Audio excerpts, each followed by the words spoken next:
అంటే ఒక అమ్మాయితో కిచిడి కలుపుతూ ఉంటే డిచ్కి అని పెట్టారు. అంటే ఆమె కిచిడి చేస్తున్నా అంటే డిచ్కి అంటాడు. అప్పుడు 90% ఉన్న హిందూస్ కాస్త ఇప్పుడు 70%కో 60%కో రావడం జరుగుతుంది. అది కేవలం మీలాంటి వాళ్ళ వల్ల అని చెప్పేసి. ఇందులో 50% నిజం ఉంది, 50% అబద్ధం ఉంది. ఓకే,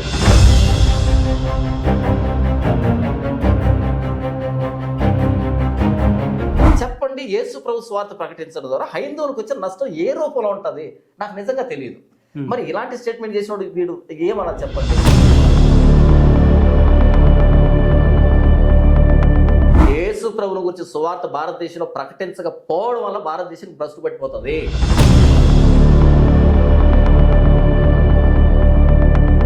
కామనరాన్ని రాసిన దాని అర్థం ఏంటంటే, చరిత్ర ఏంటంటే, ఏడేని పలకడానికి ఇష్టం లేని వాళ్ళు కామనరా అని పెట్టుకున్నారు. ఎంత దారుణమైన మర్డర్లనే చేయొచ్చు. యాసిడ్ తీసుకెళ్ళి పోసేయచ్చు మొహం మీద, వెళ్ళి శిక్ష అనుభవించాలి, రావాలి, ఒక చర్చ్ అనేది ఓపెన్ చేయాలి, సంఘాన్ని నేను ఇట్లా స్థాపించాననేసి చెప్పుకోవాలి.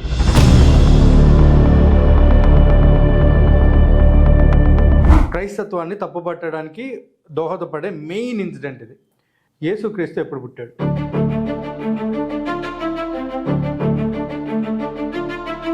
చాలా మంది అనుకుంటారంటే బ్రిటిష్ వాళ్ళు క్రైస్తవులు అనుకుంటారు. బ్రిటిష్ వాళ్ళు వచ్చి క్రిస్టియానిటీ తెచ్చారనుకుంటారు. బ్రిటిషర్స్ వేరు. అంటే మీరు క్రిస్మస్ చేసుకోరు అంటే అది ఎట్ట చేస్తారో కూడా నాకు తెలియదు. అది క్రిస్మస్ అని ప్రసంగం చేయడం తప్ప దాన్ని ఎట్ట సెలబ్రేట్ చేస్తారు? క్రిస్మస్ సెలబ్రేషన్ అంటే ఏంటి అసలు నాకు తెలియదు.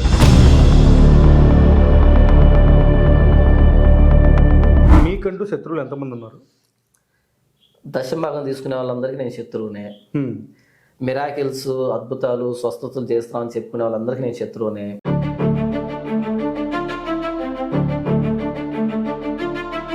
ఏ మతానికైనా అడుగుతున్నటువంటి ప్రశ్న ఏంటంటే, నేను అడుగుతున్న ప్రశ్న, యేసు ప్రభు తరపున అడుగుతుంది ఏంటంటే, మీ మతంలో పాపం లేనటువంటి దేవుడు కానీ దేవత కానీ ఎవరైనా ఉన్నారా?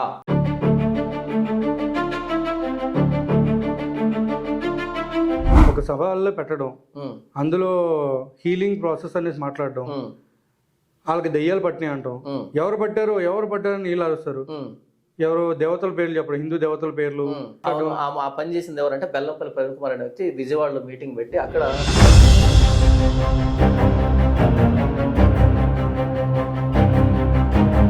నిజమైన మిరాకిల్ జరిగినప్పుడు, అద్భుతం జరిగినప్పుడు మనం మాట్లాడాల్సిన అక్కర్లే, ఆ మిరాకిల్ మాట్లాడుతుంది.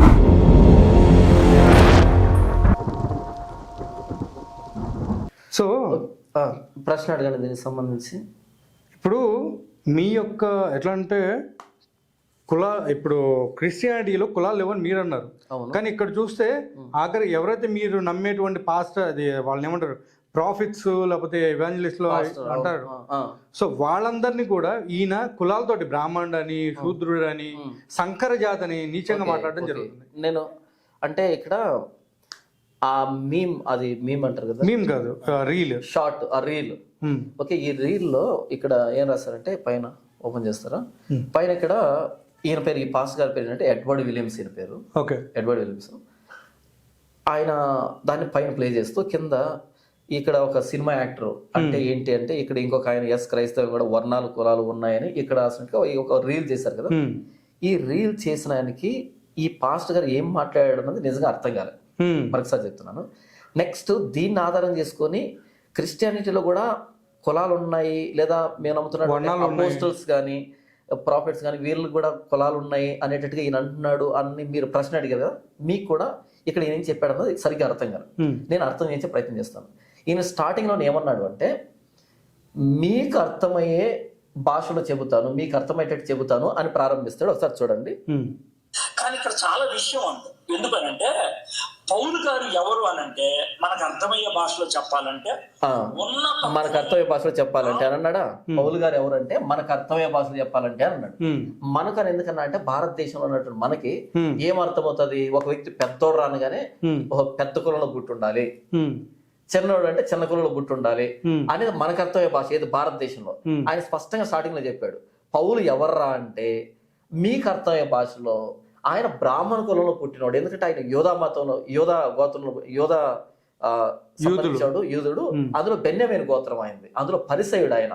కాబట్టి అంత పాండిత్యం కలిగినవాడు, అంత గొప్పోడు. అంటే మన భారతదేశంలో అలాంటిది ఏముంది అంటే పెద్దది పాండిత్యం కలిగింది బ్రాహ్మణ కులం. కాబట్టి మన భారతదేశ పరిభాషలో చెప్పాలంటే ఆయన బ్రాహ్మణుడు అంటే పెద్దోడు, ఆయన ఎవరు తగలరు కదా, పెద్దోడు కదా అనేటట్టుగా మనకు అర్థమయ్యే భాషలో మీకు అర్థమయ్యేటట్టు అని ముందే చెప్పాడు ఆయన. అని చెప్పి పౌలు ఎవరో ఇప్పుడు అర్థమవుతుంది మనకి, ఓ ఆయన పెద్దోడు. మరి సిల్వానస్ ఎవరంటే ఆయన అంటరానోడు. ఎలాగైతే ఊరు బయట అంటరానోళ్ళు మనం మన భారతదేశంలో పెడుతున్నారో అలాంటి వాడు సిల్వానస్. తర్వాత తిమోతి ఎవరంటే సంకర జాతి, అంటే తండ్రి ఒక క్యాస్ట్ తల్లి ఒక క్యాస్ట్ వేరు జాతులు పెళ్లి చేసుకుని పుట్టామని సంకర జాతి అంటారు. అది బూత్ కాదు, అది సంకర జాతి అన్నది ఆ ఆరిజిన్ అది. అంటే రెండు వేరు జాతులు కలిసినప్పుడు వచ్చేదాన్ని సంకర జాతి అంటారు, హైబ్రిడ్ అంటారు, అంతే కదా. అలా అనమాట. అంటే ఇక్కడ ఏం చెప్తున్నాడు ఆయన అంటే ఈ షార్ట్ లో నా క్రిస్టియన్ ఎక్స్పీరియన్స్ నేను చెప్తుంది ఏంటంటే ఆయన ఏమంటున్నాడంటే ప్రభువైన యేసుక్రీస్తు సువార్త అనేది అటు పెద్ద కులం అనబడేవాడు గాని ఇటు చిన్న కులం అనేవాడేవాడు గాని సంకర జాతి గాని ఈ ముగ్గురు ఒకే తాటి మీద తీసుకొని వచ్చి నిలవబెడతారు తప్ప ఎవరిని తక్కువ చేయదు, ఎవరిని ఎక్కువ చేయదు అనే కాంటెక్స్ట్ ఆయన చెబుతూ ఉంటే వీళ్ళకి అర్థం కాక ఈ పదాలు పట్టేసుకున్నారు. పెద్దోడు, శూద్రుడు, అంటరానోడు, సంకర జాతి, చిచి ఏంటిది కులాలు ఉన్నాయని. క్రైస్తవులు కులాలు లేవు. సువార్త ఎప్పుడైతే వచ్చిందో ఈ ముగ్గురిని ఏకం చేసింది. వాడు సంకర జాతి అయినా, వాడు అంటరానోడైనా, వాడు బ్రాహ్మణుడైనా, అలాంటి వాడైనా, పౌలు లాంటి వాడైనా, సిల్వానస్ అయినా, తిమోతి అయినా, ముగ్గురు ఒకే తాటి మీదకి వచ్చారు, ఈక్వల్ అయ్యారు. క్రీస్తులో అందరూ ఏకమై ఉన్నారు, సమానంగా ఉన్నారు అనే మాట రాయబడింది. దానికి సంబంధించి ఆయన చెబుతూ ఉంటే ముందు వెనకాల కట్ చేసేస్తూ ఇది పెట్టుకున్నట్టుగా ఉన్నారు.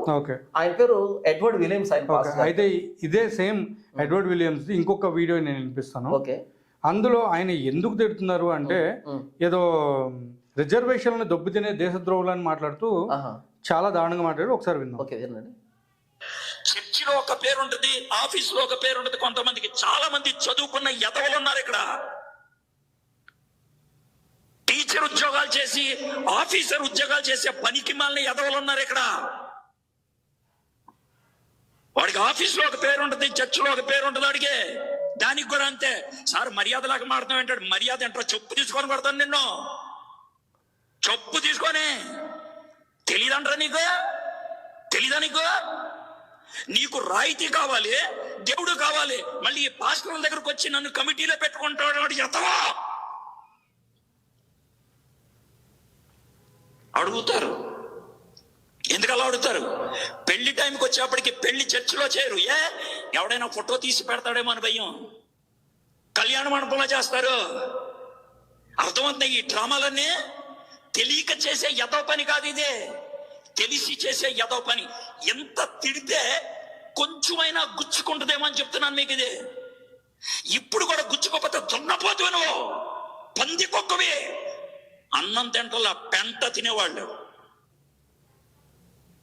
ఇంత దారుణంగా మాట్లాడారు. అదే కాకుండా లాస్ట్లో ఒక మాట అన్నారు, పెళ్ళిళ్ళు కూడా చర్చిలో చేయరు, వేరే దగ్గర ఎక్కడో చేస్తారని.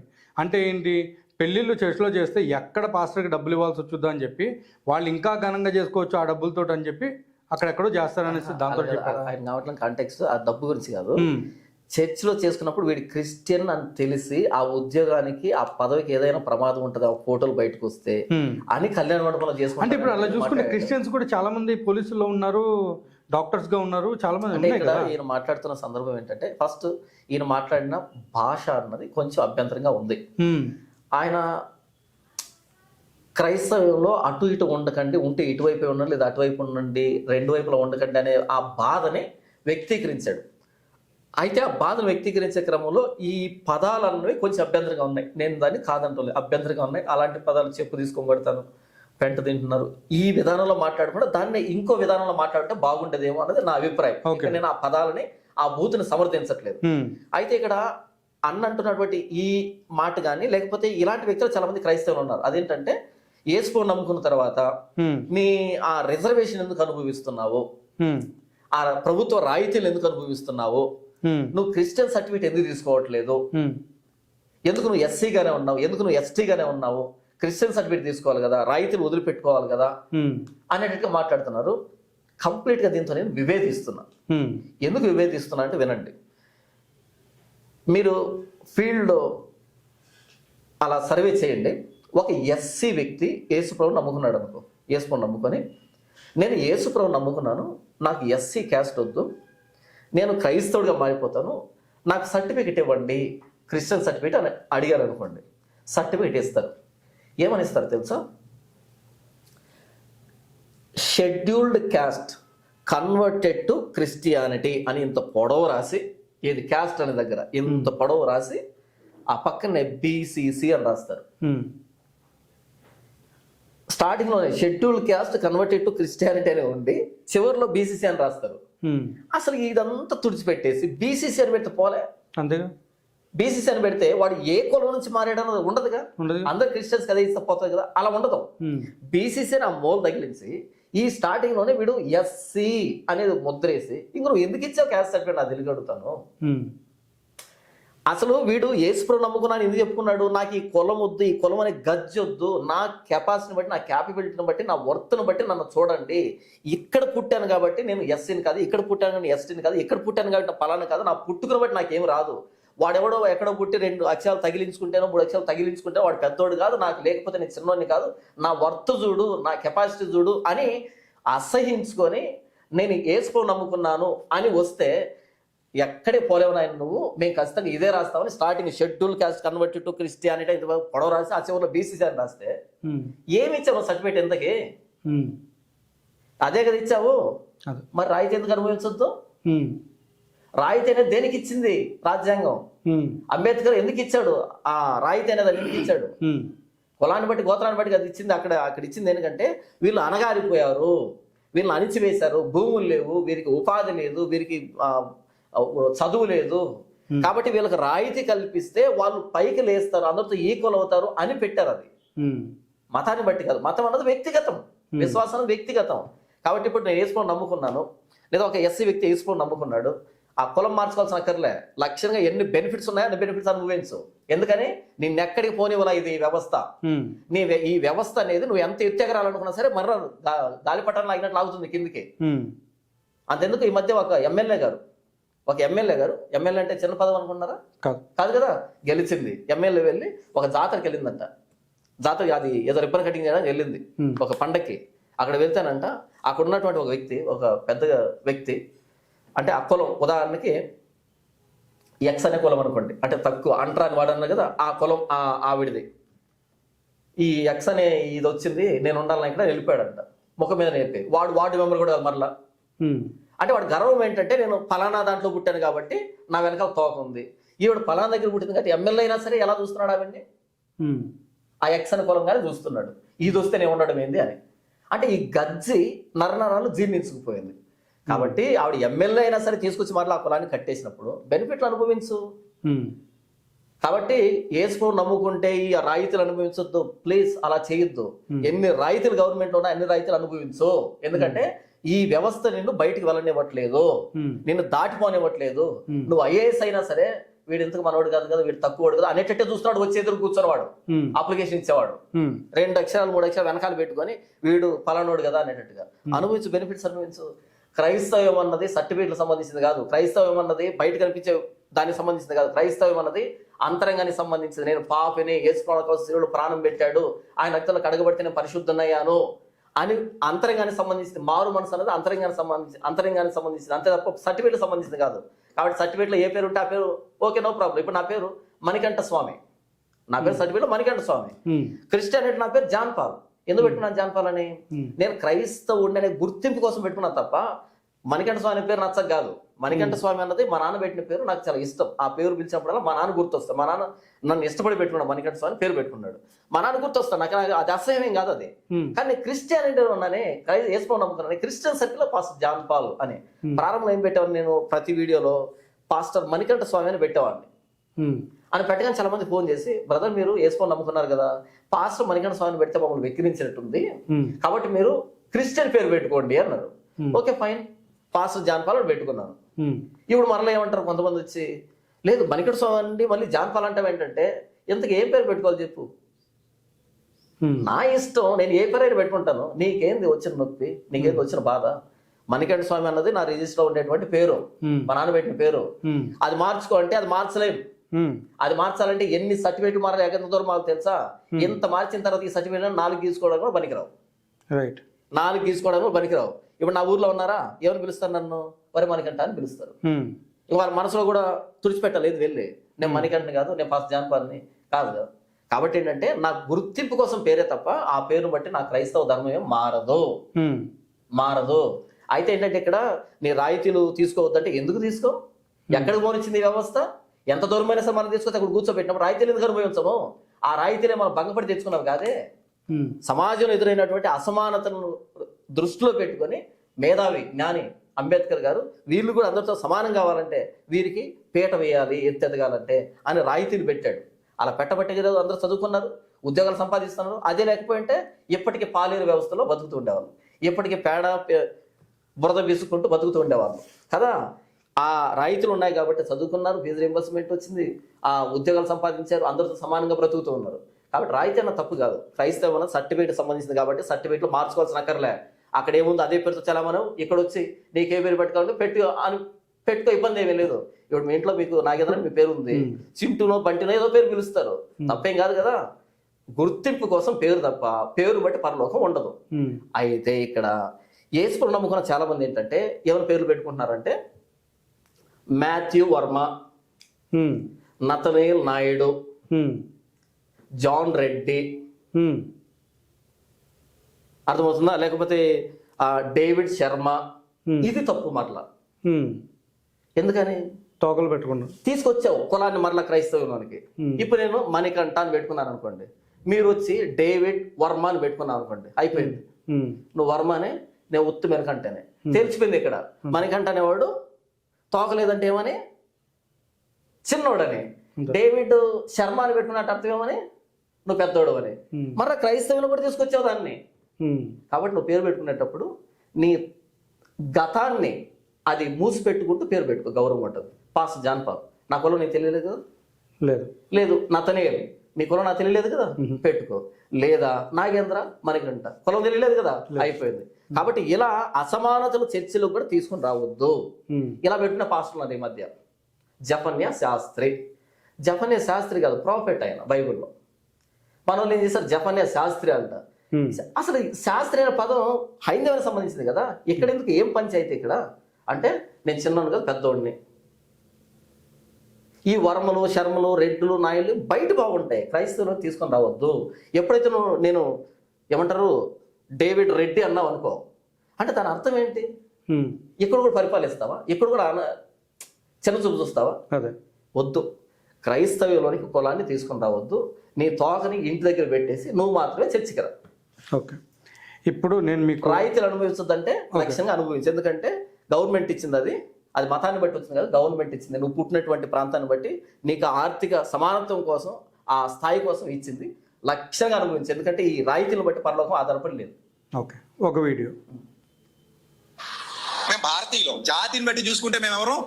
భారతీయులు. జాతిని బట్టి చూసుకుంటే వాళ్ళు ఇశ్రాయేలీలు, ఇప్పటికే అక్కడ ఉన్నారు ఇజ్రాయెల్లో. వాళ్ళది పాత నిబంధన యోధ మతం. మా పౌలు భక్తుడు యోధ మతాన్ని వ్యతిరేకించాడు. మేము యోధ మతం క్రింద లేము. మేము క్రైస్తవ్యం, క్రీస్తు మార్గంలో ఉన్నాం. మేము ప్రాంతమాతకు చేయండి మేము చేయను, ప్రాంతమాతకు చేయండి మేము చేయను.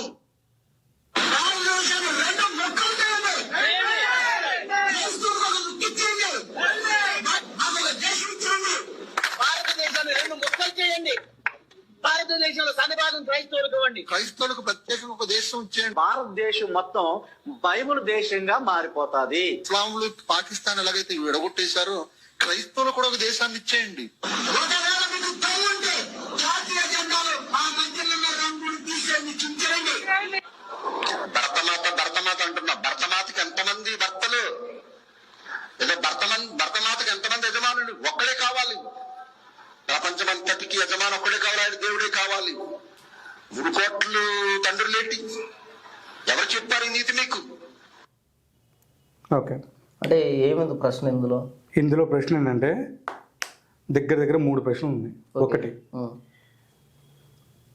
క్రైస్తవులు దేశద్రోహులుగా మారదలుచుకున్నారా? నెంబర్ 1. ఇంకొకటి, దాన్ని అలా అవడానికి కారణం కూడా వాళ్ళే అవుతున్నారా? అండ్ సెకండ్, అసలు క్రైస్తవులకి ఎట్లా అంటే భారతదేశాన్ని ముక్కలు చేయాలి అనే ఉద్దేశం ఎందుకు వస్తుంది? అసలు రావాల్సిన పనే ఉంది. 3, ఇప్పుడు ఇక్కడ ఈయన అన్నాడు భారతమాతకి ఎంతమంది ఉన్నారు, ఎంతమంది తండ్రులు కావాలి అన్నట్టు మాట్లాడుతున్నారు ఆయన. అది ఎంతవరకు కరెక్ట్? ఒకటి, క్రైస్తవులు ఈ 3 గుర్తుపెట్టుకోండి, 3 సమాధానం చెప్పండి. క్రైస్తవులు దేశద్రోహులు అవుతారా అలా ప్రోత్సహిస్తున్నానంటే, ఇప్పుడు మీరు కొంతమంది చూపించారు, వాళ్ళు మనుషులు, వాళ్ళ కోపంతోనో వాళ్ళ ఇమ్మెచ్యూరిటీతోనో వాళ్ళ అవగాహన రాహిత్యంతోనో వాళ్ళు మాట్లాడిన మాటలు అవి ప్రమాణం కాదు క్రైస్తవానికి. మాకు ప్రమాణం బైబుల్, మా ప్రమాణం ప్రభువైన యేసుక్రీస్తు. ప్రమాణం కాదు, కానీ భారతదేశం ప్రమాదంగా మారుతుంది కదా. వినండి, ఇప్పుడు అలాంటి వాళ్ళ మీద యాక్షన్ తీసుకుంటారు. ఉమ్, మన దేశానికి ప్రమాదకరమైన వ్యాఖ్యలు చేస్తున్నారు, వాళ్ళ మీద యాక్షన్ తీసుకుంటే సరిపోతుంది. అంతేగాని అది క్రైస్తవం మీద రుద్దడం తప్పు. ఎలా జరుగుతుందంటే ఇప్పుడు మీకు అది ఫస్ట్ దానికి మనం మధ్యలో మాట్లాడుతున్నాము. ఇప్పుడు ఏంటంటే ఇప్పుడు మీరు అంటున్నారు క్రైస్తవ్యానికి దానికి ఇది కాదు ఆపాదించొద్దు అని మాట్లాడుతున్నారు. అవును. వాళ్ళందరూ కూడా పాస్టర్లు మళ్ళీ ఇంకా. వినండి, నేను అంటున్నాను, పాస్టర్ అని పేరు పెట్టుకొని వాడు ఏదైనా చేస్తే మొత్తం క్రైస్తవ్యాన్ని అనకూడదు, వాడు తప్పు అవుతుంది. అది వాడు తప్పదు. ఎప్పుడు క్రైస్తవం తప్పు అవుతుందంటే అది బైబిల్లో చెప్పి ఉండాలి. బైబిల్లో చెప్పుంటే మేము ఎంత మంచిగా నటించినా సరే అది తప్పే. బైబిల్లో చెప్పకుండా మేము ఎంత చెడ్డగా ప్రవర్తించినా సరే అది బైబిల్ తప్పు కాదు. మీకు అర్థమవుతుందా? ఇప్పుడు బైబిల్లో లంచం తీసుకోండి అని ఉందనుకోండి, నేను లంచం తీసుకోకుండా ఎంత నిజాయితీగా ఉన్నా సరే నేను బైబిల్ని వెక్కిరించినట్టు అవుతుంది. ఎందుకంటే నేను పట్టుకున్న బైబిల్లో తీసుకోమనండి, నేను తీసుకోకుండా ఉంటే నేను బైబిల్ని వెక్కిరించినట్టు అది నా మంచితనం అవుతుంది. కానీ బైబిల్లో లంచం తీసుకోవద్దు అని ఉన్న తర్వాత నేను లంచం తీసుకున్నాను అనుకో, అది బైబిల్ తప్పు కాదు, నా తప్పు అవుతుంది. కాబట్టి మా ప్రమాణం బైబిల్ అయినప్పుడు బైబిల్లో ఇలాంటి వ్యాఖ్యలు లేవు. ఈ బైబిల్ పట్టుకున్న వాళ్ళు ఇలాంటి వాళ్ళు ఏదో వ్యాఖ్యలు చేస్తే వీడి మీద యాక్షన్ తీసుకోవాలి, అది వాడి ఇమ్మెచ్యూరిటీ అవుతుంది. కాబట్టి వాడితో ఏదైనా డీల్ చేసుకోవాలి తప్ప వాడిని బట్టి మొత్తం క్రైస్తవం అంటే తప్పు. ఇప్పుడు ఉదాహరణకి ఒక సైన్స్ టీచర్ ఉన్నాడు, ఎక్కడ తూర్పుగోదావరి జిల్లాలో ఒక చిన్న అమ్మాయిని 6వ తరగతి అమ్మాయిని అత్యాచారం చేశాడు. నన్ను వచ్చి కాళ్ళ పట్టుకుంటే అట్ట నువ్వు కూడా సైన్స్ టీచర్ అని, నువ్వు కూడా సైన్స్ టీచర్వే, ఈ సైన్స్ టీచర్లు అంతే అమ్మాయిలను అత్యాచారం చేస్తారంటే నేనేం చేయగలను, నాకేంటి సంబంధము? లేదా మ్యాథ్స్ టీచర్ ఎవడో క్వశ్చన్ పేపర్ దొంగలించాడు, వాళ్ళ కొడుకు ఇచ్చాడు, నన్ను వచ్చి కాలర్ పట్టుకొని మ్యాథ్స్ టీచర్లు అంతా అయితే మీరు ఎన్ని క్వశ్చన్ పేపర్లు తీసావు చెప్పండి, నేనేం చేస్తాను, దానికి నాకు సంబంధం లేదు. కాబట్టి వాడు పాస్ అని పేరు పెట్టుకున్నాడని, వాళ్ళు ఏదో మాట మాట్లాడారని బైబుల్ దేశద్రోహాన్ని పురుగొల్పుతుందంటే ఇమ్మెచ్యూర్ స్టేట్మెంట్ కదా, కాదు, తప్పది. ఇప్పుడు భారత మాతకి ఎంతమంది భర్తలు ఉన్నారంటే ఆ వ్యక్తి దానికి సంబంధించి జైలుకి వెళ్ళాడు, కేసులు ఎదుర్కొన్నాడు, ఎప్పుడో పాత వీడియో. ఆ పాత వీడియోను మరలా పట్టుకొచ్చి అక్కడ ప్లే చేస్తావంటే అంటే క్రైస్తవాన్ని బ్లేమ్ చేయడమే కదా. ఆ వ్యక్తి, ఆ రీల్ చేసిన వ్యక్తి ఎప్పుడో మాట్లాడాడు, ఆ వ్యక్తి మాట్లాడి దానికి క్షమాపణ చెప్పాడు, అది న్యూస్ లో వచ్చింది, దానికి సంబంధించి కోర్టుకి వెళ్ళాడు, దానికి సంబంధించి ఇప్పటికీ వాయిదాలు ఏదో తిరుగుతున్నాడు, మరి కొట్టేసారు లేదు నాకు తెలియదు, కానీ ఎప్పుడో జరిగింది దాన్ని క్షమాపణ. మరి క్షమాపణ చెప్పింది కూడా పక్కన పెట్టాలి కదా, పెట్టకుండా మరలా ఇప్పుడు పెడుతున్నావు అంటే ఈ వ్యక్తి అన్న స్టేట్మెంట్ చూపించి ఇప్పటికీ క్రైస్తవాన్ని బ్లేమ్ చేసే ప్రయత్నమే కదా ఈ రీల్ చేసినాడు ఉద్దేశము, తప్పది. నేను మీతో మాట్లాడేటప్పుడు ఒక మాట పొరపడ్డాను నాగేంద్ర గారు, ఏదో అటన్నాను, ఒక గుర్తుకు రాక ఇమ్మీడియట్ దాన్ని కట్ చేసి ఇటువైపు కట్ చేసేసి జాన్ పాల్కు నత్తి తత అంటున్నాడు అని తిప్పుతున్నారు ఎంతసేపు. దానికి ఏం బాగుంటుంది చెప్పండి? ఏదో పొరపాటు పడ్డాను, ఒక మాట తొట్టు పడ్డాను, అది నా నత్తి అని కాదు అర్థం. ఆ సమయంలో ఆ పదం గుర్తుకు లేదు, తొట్టు పడ్డాను లేదా పొరపాటుగా మాట్లాడాల్సి వచ్చింది, దానికి క్షమాపణ చెప్పాను, ఇలా మాట్లాడాల్సి క్షమాపణ అయిపోయింది అంతతోనే. లేదా ఒక విషయాన్ని ఏదో పరుషంగా మాట్లాడాల్సి వచ్చింది ఆ విషయంలో, ఇక నా క్యారెక్టర్ అంతా అదే అంటే ఎలా? ఇప్పుడు అంటే ఈ విషయాలన్నీ కూడా మళ్ళీ ఎవరైతే ఇప్పుడు హిందూ భావజాలాలు ఉన్న వాళ్ళు తీసి రీల్స్ గా చేసి హిందూ భావజాలం ఉన్న వాళ్ళు కాదు, హిందూ భావజాలం ఉన్న వాళ్ళు కాదు, హిందూ ముసుగులో ఉన్నటువంటి మతోన్మాద భావజాలం కలిగిన వ్యక్తులు క్రైస్తవాన్ని బ్లేమ్ చేయడానికి ఇలాంటి క్లిప్పింగ్ తీసుకొని పదే పదే సమాజంలో తిప్పడం ద్వారా ఈ క్రైస్తవుల వల్ల భారతదేశం ప్రమాదం ఉంది అనేటట్టుగా చూపెడుతూ ఒక మతానికి కొమ్ము కాస్తున్నటువంటి అడుగు తినే బెగ్గర్స్ వీళ్ళందరూ. హిందూ భావజాలం కాదు ఇది, హిందూ భావజాలం కాదు. ఇప్పుడు నేను చెప్పాను కదా, వాళ్ళు భరతమాతకి ఎంతమంది భర్తలు అన్నాడు, అది ఏదో ఆవేశంలోనో ఏదో చెప్పే విషయంలో ఒక మాట అన్నాడు, మొత్తం ఆయన అలా అంటున్నాడు, క్రైస్తవులంతా ఇలాగే అంటారంటే కాదు అది. ఇప్పుడు నేను కూడా స్కూల్కి వెళ్ళోడిని, ప్రతి నా పెట్టు కూడా స్కూల్కి వెళ్తాడు, జెండాకు జై కొడతాడు, నేషనల్ అంతం పాడతాడు, వందే మాతరం పాడతాడు, మా తెలుగు తల్లి పాడతాడు, ఇవేం బూతులనే నేను చెప్పనే. అదే అది పాడేటప్పుడు భక్తి ఉండదు, అది ఏమి ఉండదు, అది ప్రేయర్, అది చేయాలి, లోపలికి వెళ్ళాలి, ఇది ఒక ఫార్మాట్ లాగా ఉంది. ఇక్కడ ఏంటంటే ఇదేదో భక్తి భావంలో పరవశించి వందే మాత్రం ఎవడు పాటలు ఎక్కడ అంటే చెప్తున్నాను, చిన్నపిల్లలు ఆ వయసులో నాకు ఇప్పటికీ దాని పూర్తి అర్థం తెలియదు. కాబట్టి ఏంటంటే ఇలాగే భరతమాతకి ఎంతమంది భర్తలు అంటారని ఇప్పటికీ మాట్లాడుతున్నారంటే ఏం చేసిన సమాజంలో విషబీజాలు నాడుతున్నావా? ఒక విషయాన్ని అన్నాడు, అదేదో సరే ఆ వ్యక్తితో అయిపోతుంది, కానీ దాన్నే పదే పదే పదే పదే మాట్లాడటం ద్వారా క్రైస్తవ్యం ఒక బూచిగా చూపించేటువంటి ప్రయత్నం చేస్తున్నావు కదా. బైబిల్ ఒక మాట రాయబడుతుంది, జరిగిన సంగతి మాటి మాటికి ఎత్తువాడు మిత్రభేదం కలుగజేయను, ప్రేమ దోషమును కప్పును అని.